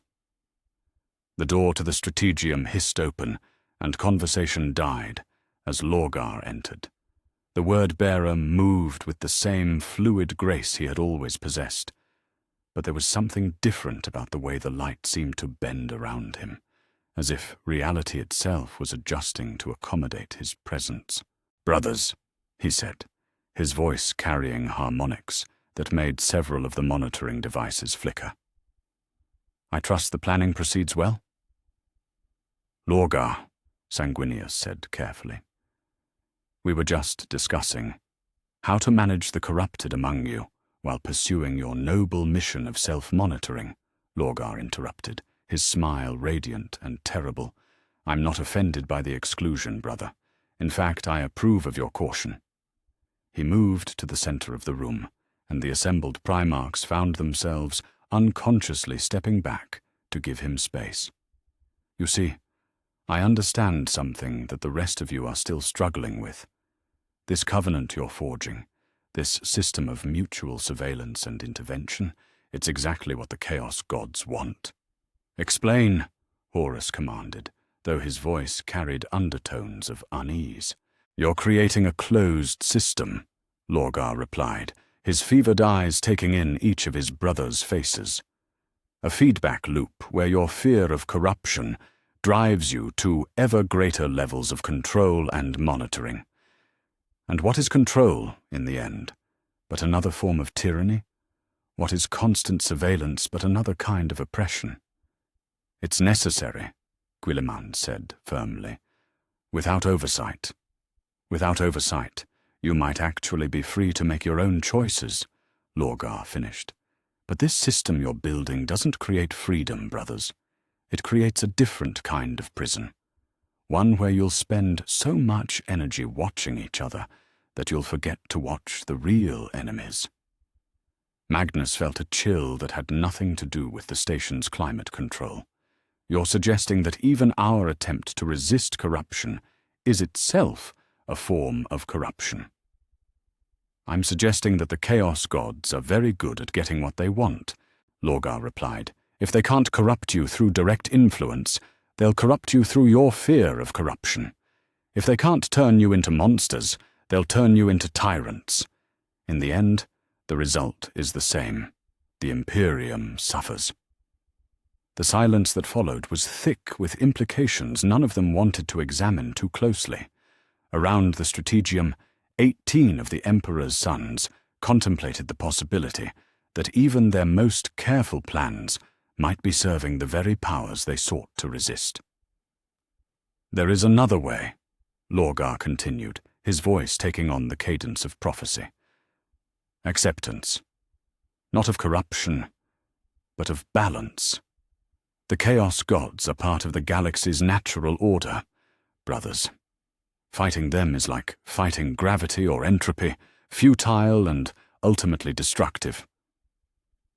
"You're preaching surrender," Russ growled, his hand moving instinctively toward weapons that weren't there.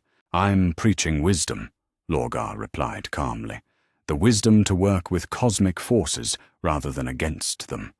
The wisdom to find harmony between order and chaos, between human ambition and divine purpose." "And what does that harmony look like?" Vulcan asked, though his voice suggested he might not want to know the answer. "It looks like evolution," Lorgar said, his smile growing wider. "It looks like humanity transcending its limitations, becoming something greater than Father ever imagined. It looks like gods walking among mortals, bringing enlightenment rather than oppression. It looks like damnation," Sanguinius said quietly. "Does it?" Lorgar asked. "Or does it look like honesty? Tell me, brothers, in all your planning, in all your protocols and monitoring systems, have any of you asked the most important question?" "Which is?" Horus asked, though something in his voice suggested he already knew. "What if we're wrong?" Lorgar said simply. "What if the Chaos Gods aren't the ultimate evil Father claims them to be? What if they're simply a different form of divinity, one that offers growth through struggle rather than stagnation through protection?" The question hung in the air like a curse. It was Korax who finally broke the silence, his voice carrying shadows deeper than the void between stars. "It doesn't matter," he said quietly. "Right or wrong, divine or damned, they're the power that shaped us, and we have to decide whether we serve that power or master it." "Mastery," Lorgar said, "is an illusion, brother. The only real choice is which master you'll serve." He moved toward the Strategium's exit, pausing at the threshold. "I'll leave you to your planning. But remember, every system of control you create, every limitation you place on yourselves, brings you one step closer to becoming the very thing you seek to prevent. The door sealed behind him with a soft hiss, leaving 17 Primarchs in a chamber that suddenly felt much larger and much more exposed. Outside the viewports, the stars continued their eternal dance, but inside, the gathered sons of the Emperor sat in silence and wondered whether their covenant would save them or damp them. "He's not entirely wrong," Magnus said finally, his voice barely above a whisper. "The risk of our system becoming tyrannical is real." "But the alternative is worse," Horus replied with forced certainty. "We proceed with the covenant. We monitor each other. We maintain our vigilance against corruption, whatever form it takes." Around the chamber, heads nodded in agreement, but the enthusiasm that had marked their earlier planning was gone. Lorgar's words had planted seeds of doubt that would be difficult to uproot, questions about whether their solution was truly a solution or simply another form of the problem. But they were committed now, bound together by necessity and fear in equal measure. Whether that bond would hold against the pressures of corruption, tyranny, and doubt remained to be seen. The Watcher's Covenant had been forged. Now came the test of whether it would serve as shield or shackle for the Emperor's sons. Chapter 9. First Blood Character. Count: 6,934. 3 months after the Unity's Promise gathering. The psychic alarm that screamed through Magnus's mind at 0347 hours ship time was unlike anything the monitoring protocols had prepared them for. It came from Fulgrim, and it carried overtones of panic, ecstasy, and something that felt disturbingly like divine rapture, all twisted together into a single overwhelming sensation. Magnus was out of his bed and reaching for the emergency communication array before his conscious mind had fully processed the signal. Around him, the Photep hummed with the sudden activity of a ship being brought to battle readiness. But this wasn't an external threat. This was exactly what they had all feared would happen eventually. One of their own was falling, the astropathic chamber filled with overlapping psychic signals as the other Primarchs responded to the alert. Sanguinius from the Outer Rim, pursuing Orc raiders. Vulcan from Nocturne, where he had been overseeing the construction of new weapons. Dawn from Terror itself, where he had been consulting with the Emperor on fortification designs. The irony of that last one was not lost on any of them. "Report!" Horus's voice cut through the psychic chaos with the authority of absolute command, even across the vast distances that separated their fleets. Magnus forced himself to focus, to pass the flood of sensation and emotion coming from Fulgrim's location. The signal originated from the Lyre system. His fleet has been conducting compliance operations there for the past 2 months. The psychic resonance suggests... He paused, reluctant to voice what his enhanced senses were telling him. "Magnus!" Sanguinius's voice carried warning undertones. "What does it suggest?" "Apotheosis," Magnus said quietly. "Or what feels like it from his perspective. The signal carries patterns consistent with direct divine contact. He believes he's experiencing enlightenment." The silence that followed was deafening. Across the galaxy, 18 brothers contemplated the possibility that their worst fears were being realized. "How long until the nearest of us can reach him?" Dawn asked, his strategic mind already working through response protocols. "I'm 2 days out," Korax replied immediately. "My fleet was investigating reports of compliance failures in adjacent systems." "Hold position," Horus commanded. "Do not approach alone. If Fulgrim has fallen as completely as Magnus suggests, sending a single Primarch to confront him could result in 2 corrupted brothers instead of 1. Or, a new voice interjected, cold and precise, it could result in 1 dead Primarch and 1 free brother. Guilliman's psychic signature carried undertones of grim calculation. We knew, when we formed the covenant, that intervention might require extreme measures. If Fulgrim cannot be saved, then he must be stopped before his corruption spreads to his legion. "You're talking about fratricide," Vulcan said, his voice heavy with horror.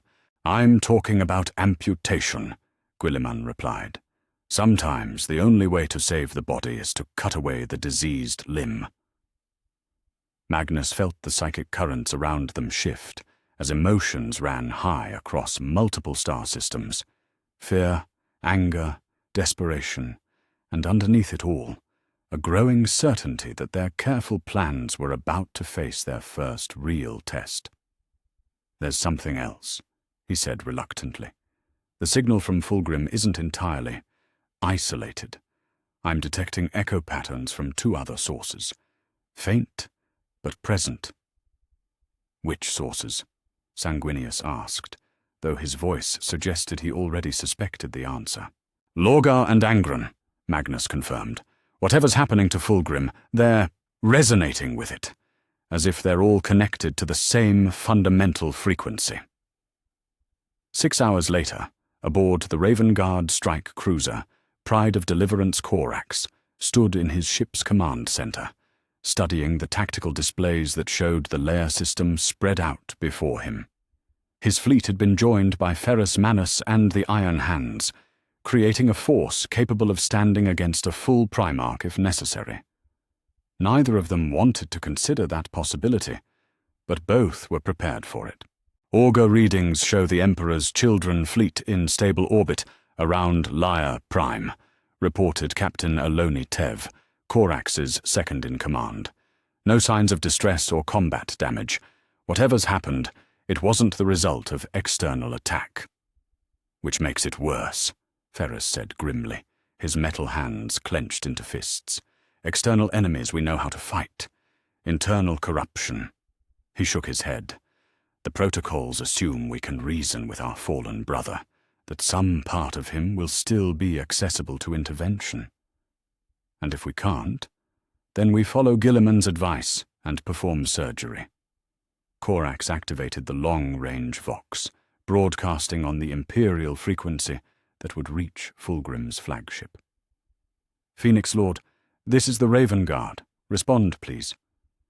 The silence stretched for several minutes before the Vox crackled to life with a voice that sounded like Fulgrim, but carried harmonics that made both Primarchs wince.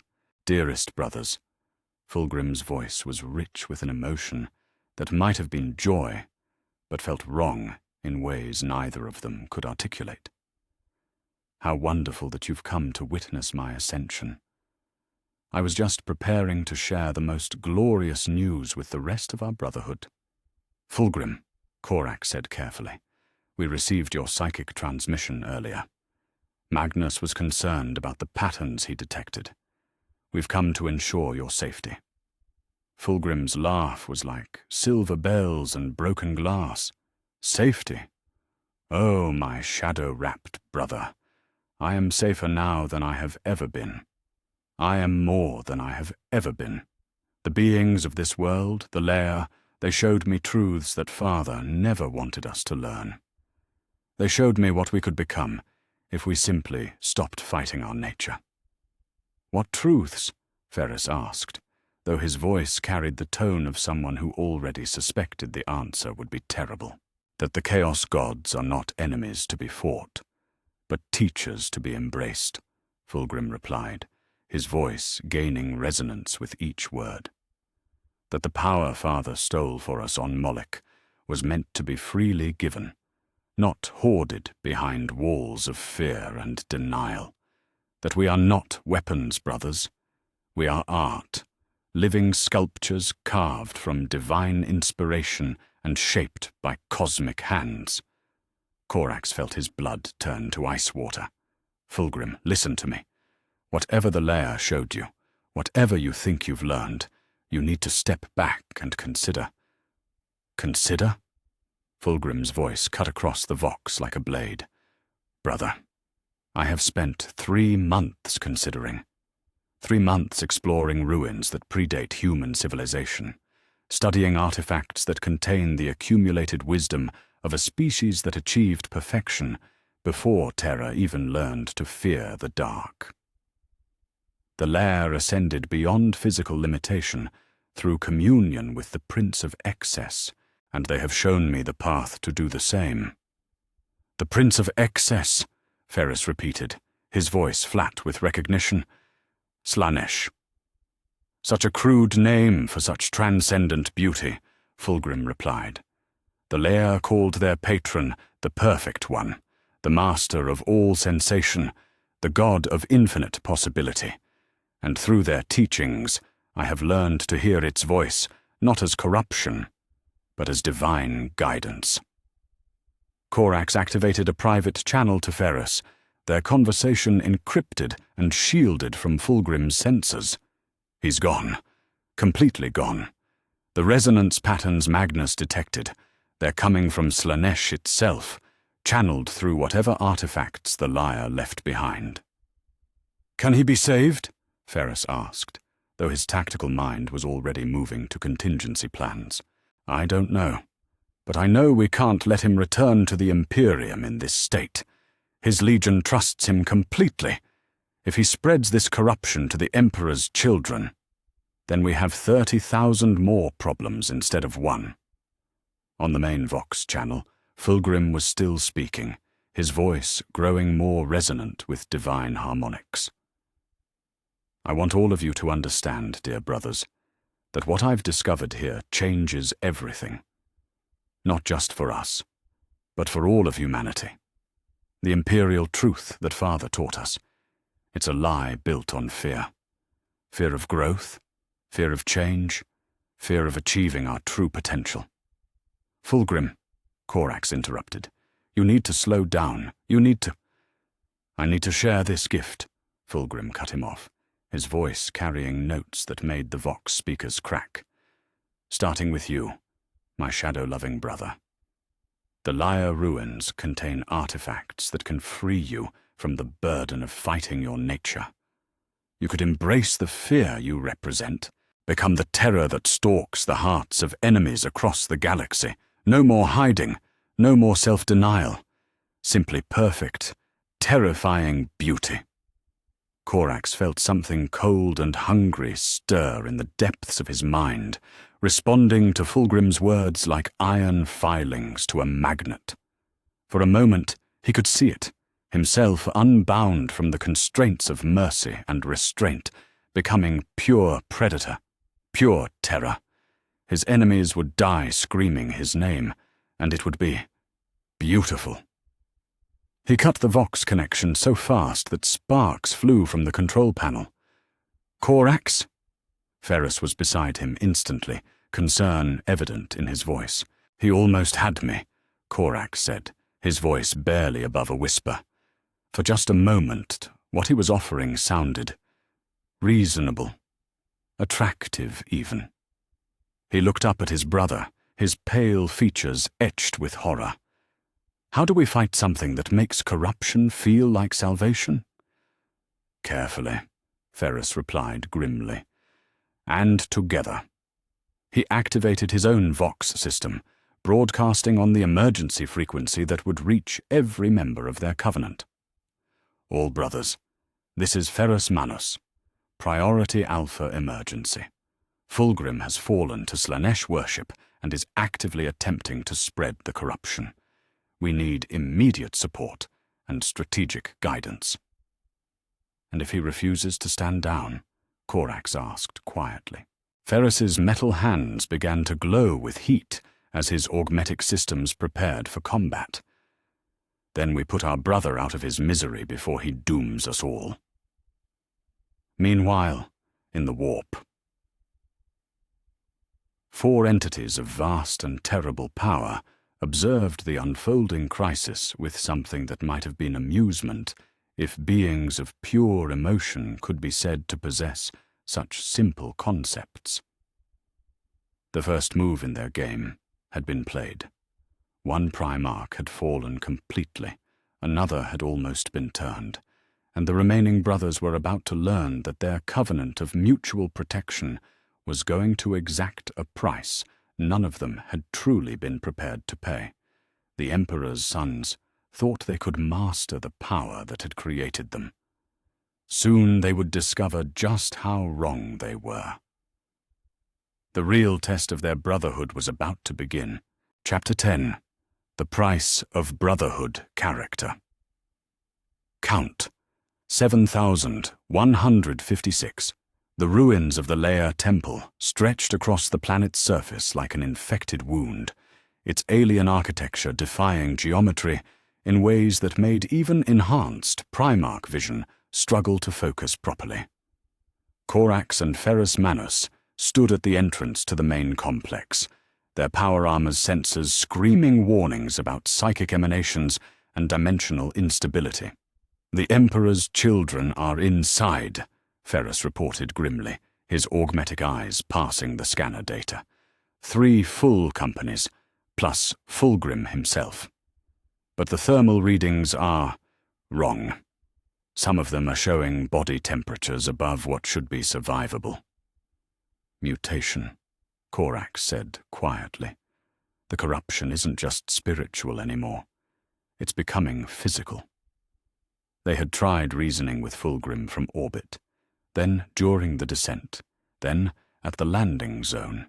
Each conversation had been worse than the last, the Phoenix Lord's voice carrying increasingly inhuman harmonics, while he spoke of transcendence and perfection with the fervor of a true believer. Now, as they prepared to enter the temple complex, both Primarchs understood that they were crossing a line none of their brotherhood had ever expected to face. Whatever they found inside, whatever they were forced to do, would set the precedent for every future intervention. "Remember the protocols," Ferrus said, checking his weapons one final time. "Minimum necessary force. Preservation of life where possible. But if he cannot be saved..." "Then we save the galaxy from him," Corax finished. "I know the stakes, brother." The temple's interior was worse than anything their briefings had prepared them for. The walls writhed with colors that had no names, while impossible geometries folded space in ways that made walking in straight lines require conscious effort. Alien script covered every surface, and even looking at it for more than a few seconds brought whispers to the edge of hearing.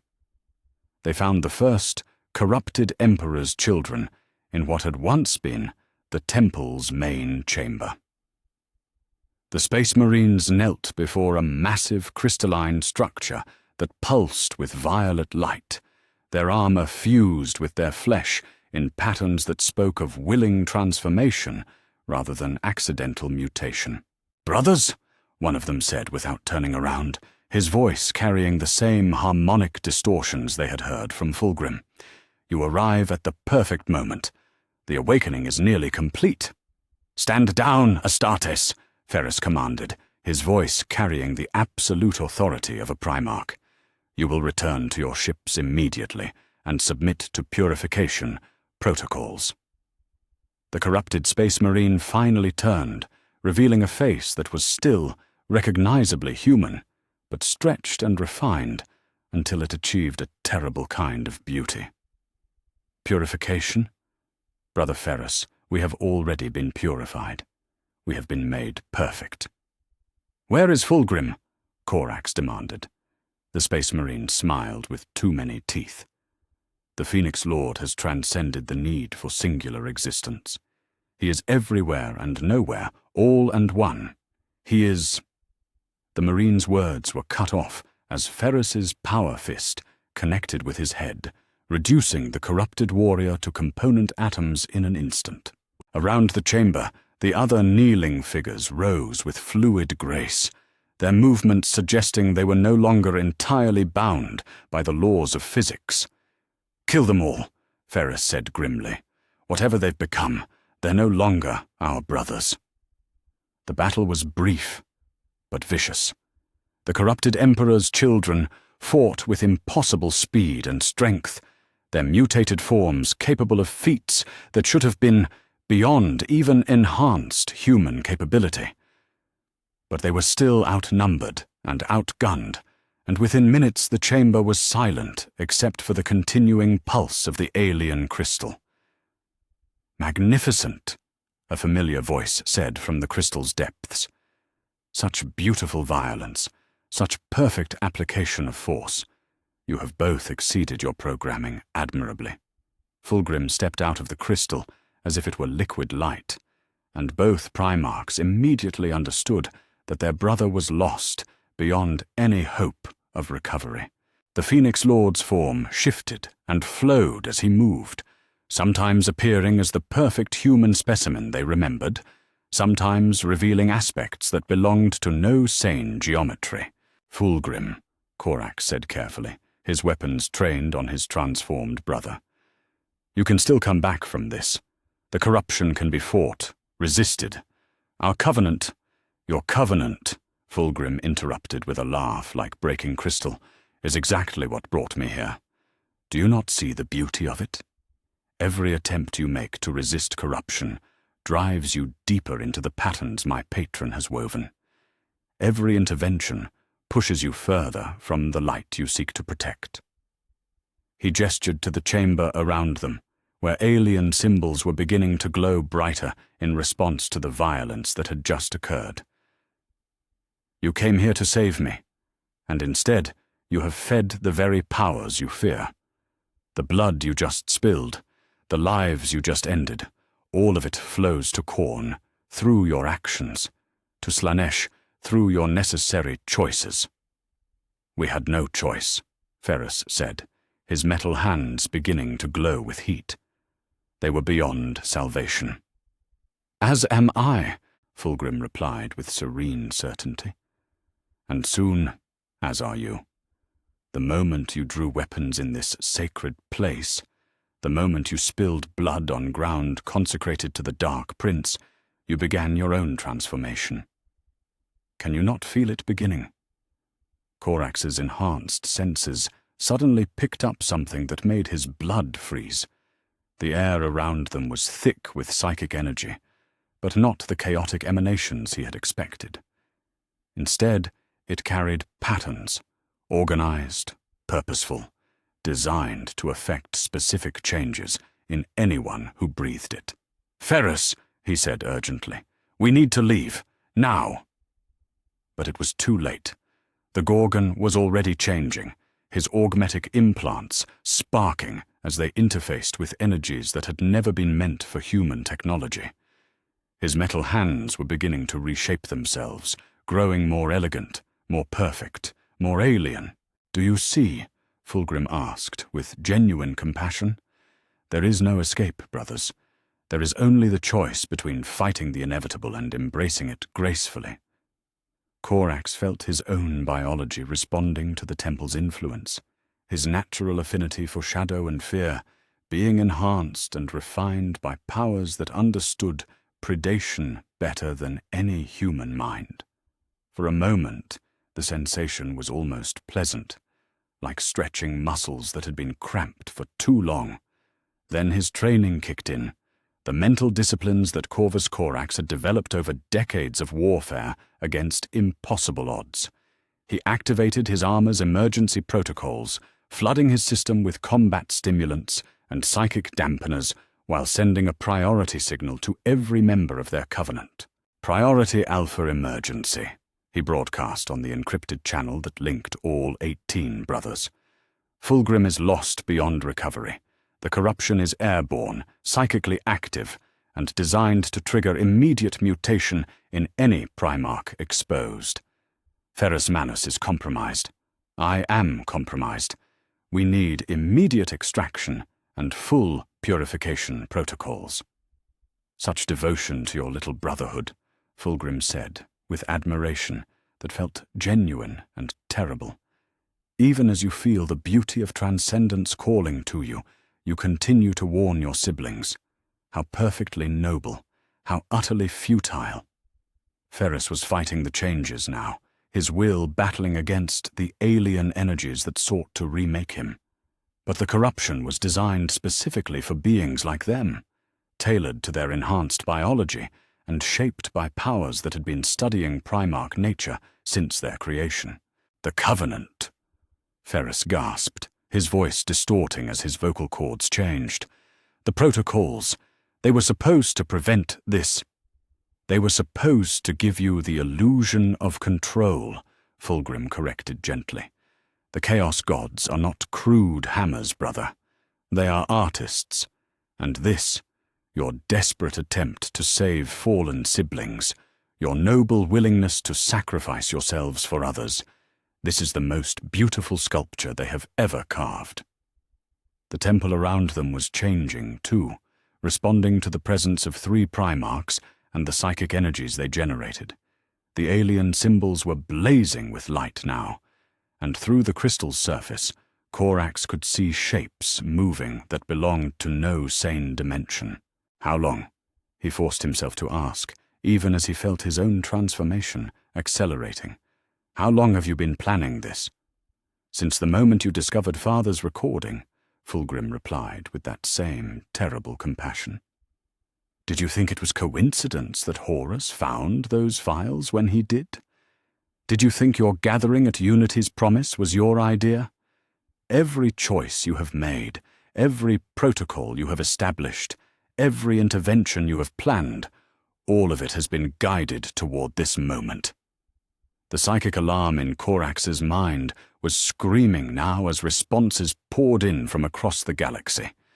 Sanguinius from the Rim, trying to calculate travel time. Dawn from Terra, demanding details. Magnus from his flagship, his psychic abilities already probing toward the layer system. And underneath it all, a growing awareness that they had walked into a trap whose scope they were only now beginning to understand. The Covenant will survive, Corax said, with his last, fully human breath. Our brothers will learn from this. They will find a way to stop you. Will they? Fulgrim asked, his perfect features showing genuine curiosity. Or will they simply repeat the pattern with the next crisis, and the next, until all 18 of you have joined us in perfect harmony? The transformation was accelerating now, and Corax felt his consciousness expanding beyond the confines of his physical form. He could see patterns stretching across the galaxy, his brothers rushing to respond to his signal, walking directly into the next phase of whatever vast design the Chaos Gods had woven. With his last act of defiance, he triggered his armor's self-destruct sequence, hoping to deny the enemy whatever they sought to gain from his corruption. The explosion lit up the layer system like a newborn star.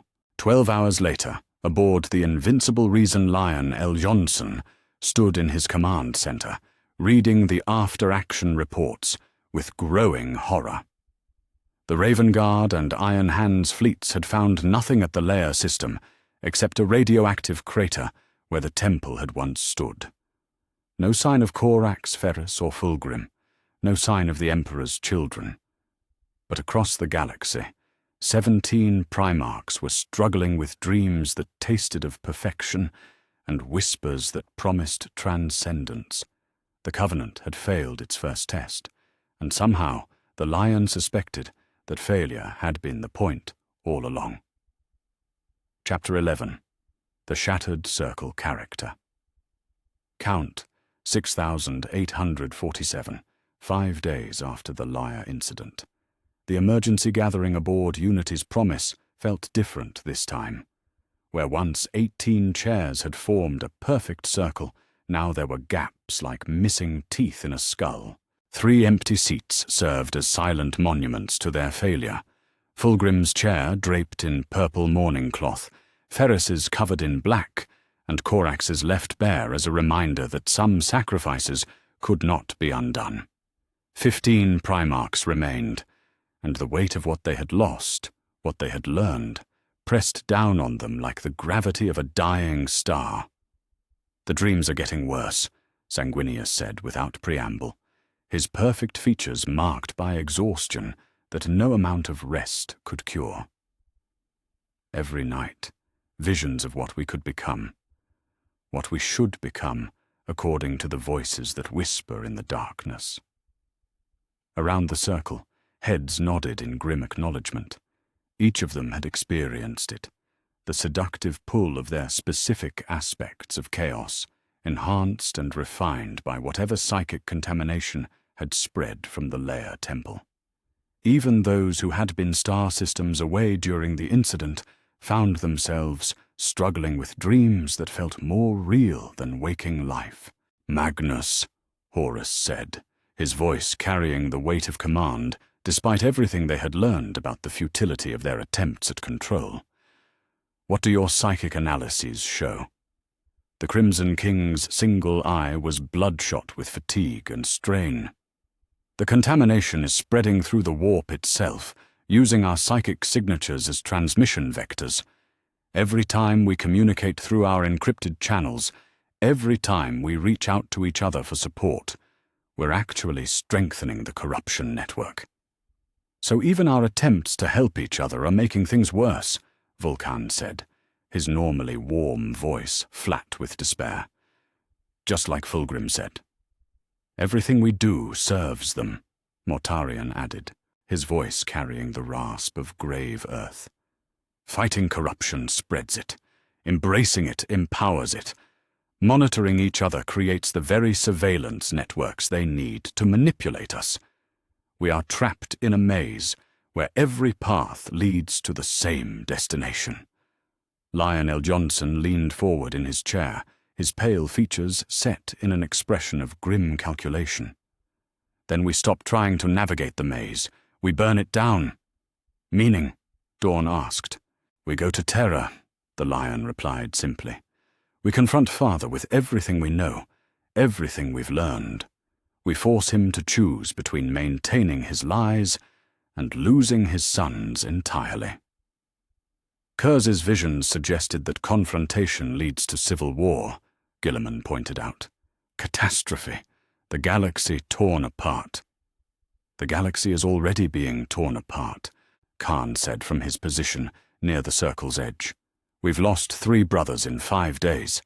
How many more will fall while we debate strategy?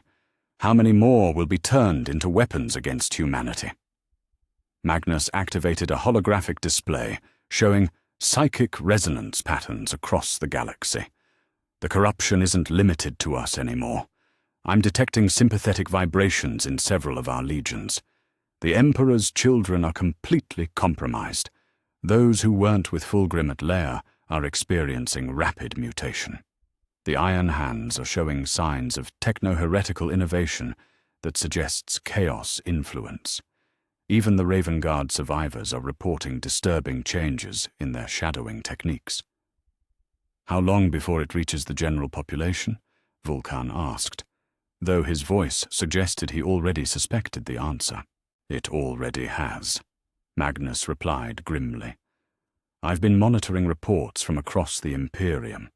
Increased instances of mutation, psychic awakening in non-psychers, technological innovations that shouldn't be possible with current Imperial science. The contamination is spreading through every vector we use to connect with humanity."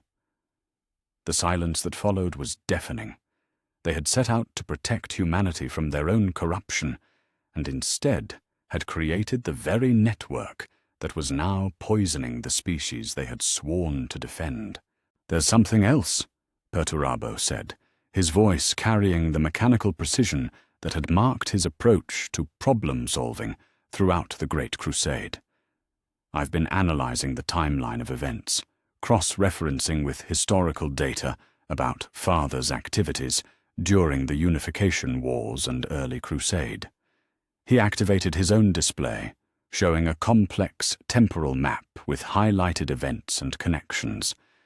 The Molech expedition, the discovery of the first Psychers, the development of the Astronomicon, the creation of the Primarch project, the scattering of our gestation capsules, our individual rediscoveries. Every major milestone in Imperial history correlates with increased Chaos God activity in the warp. "You're suggesting Father has been serving Chaos all along," Russ growled, his hands clenching into fists. I'm suggesting the distinction between serving chaos and being used by chaos may be more complex than we understood, Perturabo replied. What if Father believes he's been controlling the bargain, while the chaos gods have been controlling him? What if everything, the great crusade, the imperial truth, even our rebellion against our nature, is part of a design so vast that even the Emperor cannot see its true scope? The implications of what Perturabo was suggesting settled over them like a shroud. If the Emperor himself had been manipulated, if everything they had built was serving chaos purposes, then their situation was even more hopeless than they had feared. Then we're all just pieces on a board, Sanguinius said quietly, moving in patterns we cannot see toward an end we cannot comprehend. Are we? A new voice asked from the chamber's shadows. Every head turned as Alpharius emerged from a section of the room that should have been empty, his presence unnoticed until he chose to reveal himself. The Alpha Legion's Primarch moved with fluid precision, his pale features set in an expression that might have been amusement or calculation. "Brother," Horus said carefully, "how long have you been listening?" "Long enough to understand that you're asking the wrong questions," Alpharius replied, settling into one of the remaining chairs with characteristic grace. "You're focused on whether you're serving chaos, whether Father is serving chaos, whether humanity is doomed to serve chaos. But you're not asking why chaos needs to be served at all." "Explain," Dawn commanded. "The chaos gods require worship, fear, ambition, and despair to maintain their existence," Alpharius said, his voice carrying the tone of someone delivering a briefing. "They are parasites, feeding on emotion and action. But what happens to parasites when their hosts become immune to their influence?" Magnus felt his psychic abilities probe toward his brother, seeking to understand the implications of what Alpharius was suggesting. "You're talking about starving them, cutting off their food source." "I'm talking about evolution," Alpharius replied. "Not the kind Lorgar preaches, where humanity transcends through chaos influence, but the kind where humanity transcends beyond the need for chaos at all." "That's impossible," Mortarion said flatly. "Emotion is fundamental to human consciousness. Fear, anger, hope, love, they're not choices we can simply abandon." "Aren't they?" Alpharius asked. "What if the corruption we're experiencing, the dreams and whispers and seductive visions, are actually showing us the way forward? What if by understanding exactly how chaos influences human psychology, we can learn to build immunities?" He activated a display of his own, showing psychological profiles and behavioral analysis. "I've been studying the patterns, brothers. Every time one of us resists corruption, every time we choose duty over desire or sacrifice over self-interest, we create psychic resonances that are toxic to chaos entities. We're already developing immunities. We just don't recognize them as such. You're suggesting we deliberately expose ourselves to corruption in order to build resistance?" Guilliman asked, his strategic mind already seeing the dangers inherent in such an approach. "I'm suggesting we stop seeing corruption as something that happens to us, and start seeing it as something we can study, understand, and ultimately master," Alpharius replied. "The Chaos Gods want us to either serve them willingly or fight them uselessly. What if we do neither? What if we become something they never planned for?" Around the circle, 15 Primarchs contemplated possibilities they had never considered. It was a path that offered neither the comfort of surrender nor the nobility of doomed resistance, but something far more dangerous: hope. "The risks," Vulcan began. "Are enormous," Alpharius agreed. "We would be walking the edge of a knife over an abyss that could swallow not just us, but all of humanity. One mistake, One moment of weakness, and we become the very weapons chaos seeks to forge from us. But if it works, Khan asked, if it works, we become the first beings in galactic history to achieve true independence from the warp's influence while retaining our psychic abilities and enhanced nature, Alpharius replied. We become immune to corruption, not through ignorance but through understanding. We become the shepherds humanity needs, not the wolves it fears. The silence that followed stretched for several minutes, each Primarch weighing the implications of what their brother was proposing.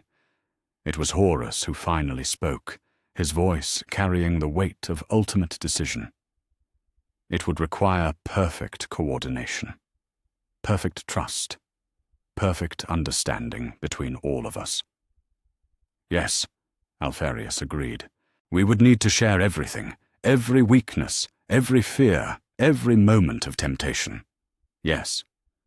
And if any of us falls, if any of us chooses the easier path of corruption or surrender, the entire project fails.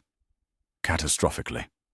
Horus looked around the circle at his remaining brothers, seeing the same mixture of hope and terror reflected in each face. They had tried fighting chaos directly and failed. They had tried monitoring each other and been manipulated.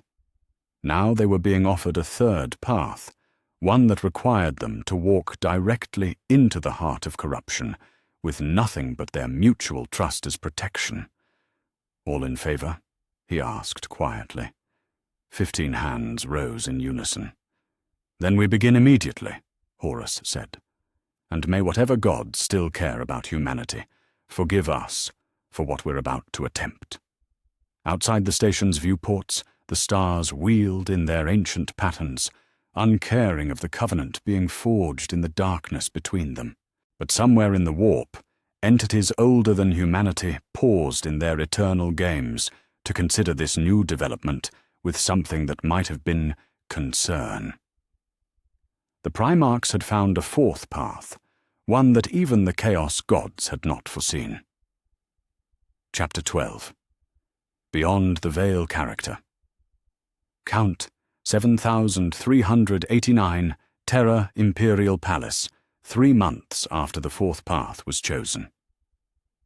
The Emperor stood before the great window of his private sanctum, watching the sun set over the Himalasian peaks, as he had done for countless centuries.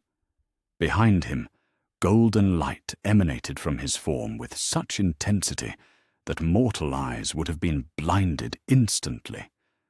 But the beings who entered his chamber now were far from mortal. 15 of his sons arranged themselves in a circle behind him, their presence filling the vast space with an energy that made the very atoms of the room resonate in harmony. They had come to Terra not as penitent children seeking forgiveness, but as beings who had transcended the limitations that had defined their existence since creation.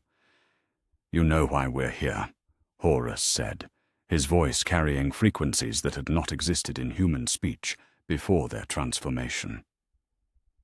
You know what we've become. The Emperor turned slowly, his ancient eyes taking in the changes that marked each of his sons. They still appeared as the Primarchs he had created, but underneath their familiar forms lay something unprecedented, beings who had looked directly into the heart of chaos and emerged not corrupted, but immune. I felt it when you began the process, the Emperor replied, his voice carrying the weight of eons. The warp itself recoiled from what you were attempting. The Chaos gods. They are afraid of you now. As they should be, Magnus said, his single eye now burning with light that belonged to no spectrum known to mortal science. We have learned to metabolize their influence, to transform corruption into immunity. They can no longer touch us, no longer use us as vectors for their designs. And in doing so, you have become something I never intended to create, the Emperor observed. You have transcended the boundaries of the bargain I struck on Moloch. Sanguinius stepped forward, his perfect features now marked by an inner light that made him appear more angelic than ever. But it was the terrible beauty of a being who had stared into the abyss and made it blink first. We know about the bargain, Father. We know what you traded to create us, and we know that you believed you were controlling forces that were actually controlling you. Do you? The Emperor asked, and something in his tone suggested depths of knowledge that even they hadn't yet plumbed. Tell me, my sons, what do you believe you know about my arrangement with the dark gods? That you traded pieces of our souls for the power to create us, Dawn said with his characteristic directness. That each of us carries a fragment of chaos within our very being. That you believed you could manage that corruption while they planned to use it to turn us into weapons against humanity. All true, the Emperor confirmed, but incomplete. He gestured, and the chamber's walls became transparent, revealing not the palace gardens beyond, but the swirling madness of the warp itself. In its depths, 4 massive entities thrashed and raged, their forms distorted by something that appeared to be causing them genuine distress. The Chaos Gods are parasites, the Emperor continued. They feed on emotion, on conflict, on the endless cycle of growth and decay that defines mortal existence. But they are not the only entities in the warp, merely the loudest and most aggressive. The vision shifted, showing other presences in the immaterial realm, older, quieter, more fundamental forces that seemed to exist in the spaces between the Chaos Gods' domains. The true powers of the warp are those that govern balance, transition, and evolution itself. They are what I actually bargained with on Moloch, using the Chaos Gods as intermediaries in a transaction they did not fully understand. Alpharius tilted his head slightly, his enhanced perception passing the implications. You used them. The Chaos Gods thought they were corrupting us, but you were actually using their power to create something they couldn't corrupt. The potential for it, yes, the Emperor agreed.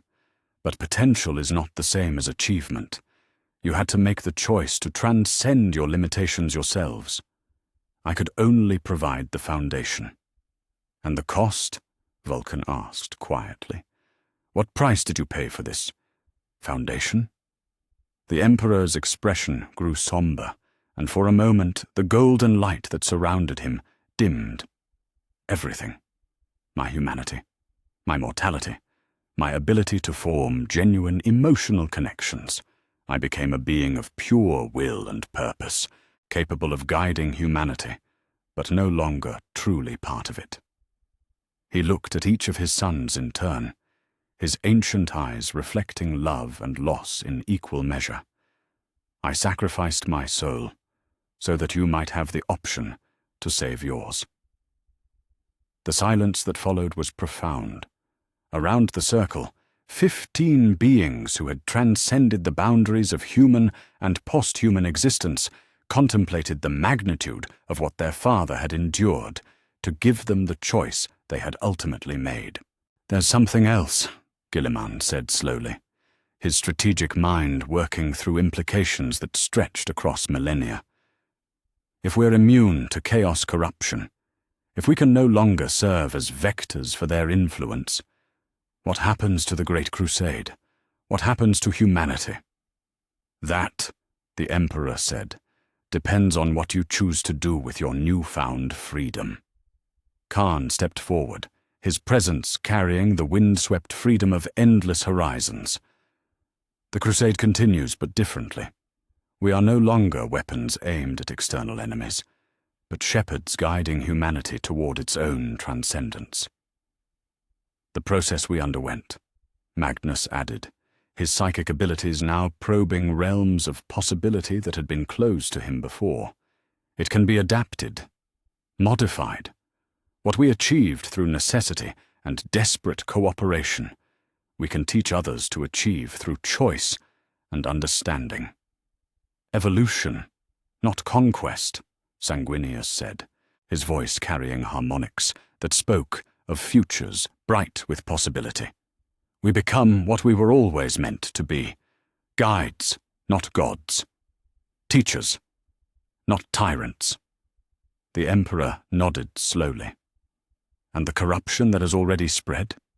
The legions that have fallen, the populations that have been tainted? Can be healed, Mortarion said with quiet certainty. I have seen the patterns of decay from both sides now.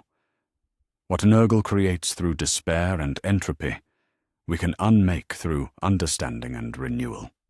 The Iron Hands, the Emperor's children, even those who followed Lorgar and Angron, they can be saved, Perturabo added. It will take time, patience, and perfect coordination.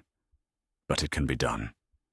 And if you fail, the Emperor asked, if the corruption proves stronger than your immunity, if humanity falls despite your best efforts, then we will have failed as ourselves, Horus replied with absolute certainty. Not as pawns in someone else's game, not as corrupted weapons turned against our purpose, but as free beings who chose to stand against the darkness. The Emperor was quiet for a long moment, his gaze once again turning toward the window, where stars were beginning to appear in the darkening sky. When he spoke again, his voice carried a weight that spoke of burdens finally beginning to lift. For 10,000 years, I have carried the knowledge of what humanity might become. I have guided, manipulated, and sacrificed everything to shepherd our species toward transcendence. But transcendence cannot be imposed from above. It must be chosen from within.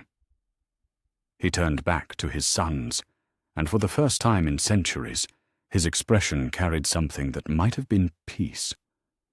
You have made that choice, not just for yourselves, but for all those you will guide in the years to come. The Great Crusade is ending, but something greater is beginning. What do we call it? Dawn asked with practical directness. The Great Teaching, the Emperor replied. The age when humanity learns to transcend, not through conquest or corruption, but through understanding of what we truly are and what we might become. Around the circle, 15 beings who had once been weapons prepared for war now contemplated their new role as architects of humanity's next evolutionary step. The Chaos Gods still raged in the warp, but their fury was now the tantrum of children whose toys had been taken away. They could no longer touch these beings who had learned to transform their corruption into immunity. There will be resistance, Lion Eljonson observed. Those who profit from humanity's current limitations will not accept change willingly. Let them resist, Leman Russ said, with a growl that now carried undertones of cosmic authority. We are no longer the beings we were when we began this journey. We are something new, something unprecedented, and we have eternity to convince them that evolution is preferable to extinction.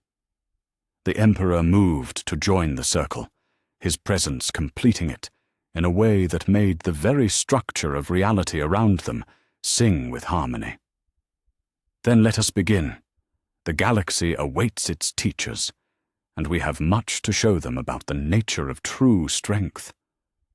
Outside the palace windows, the stars wheeled in their ancient patterns, but tonight they seemed brighter somehow, as if the universe itself recognized that something fundamental had changed.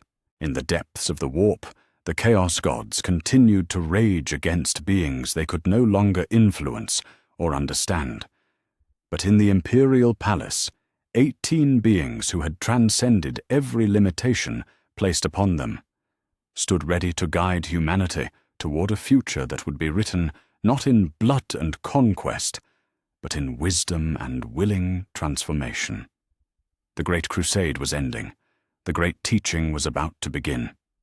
And for the first time in 10,000 years, the Emperor allowed himself to hope that this time transcendence would not require the sacrifice of what made them human in the first place.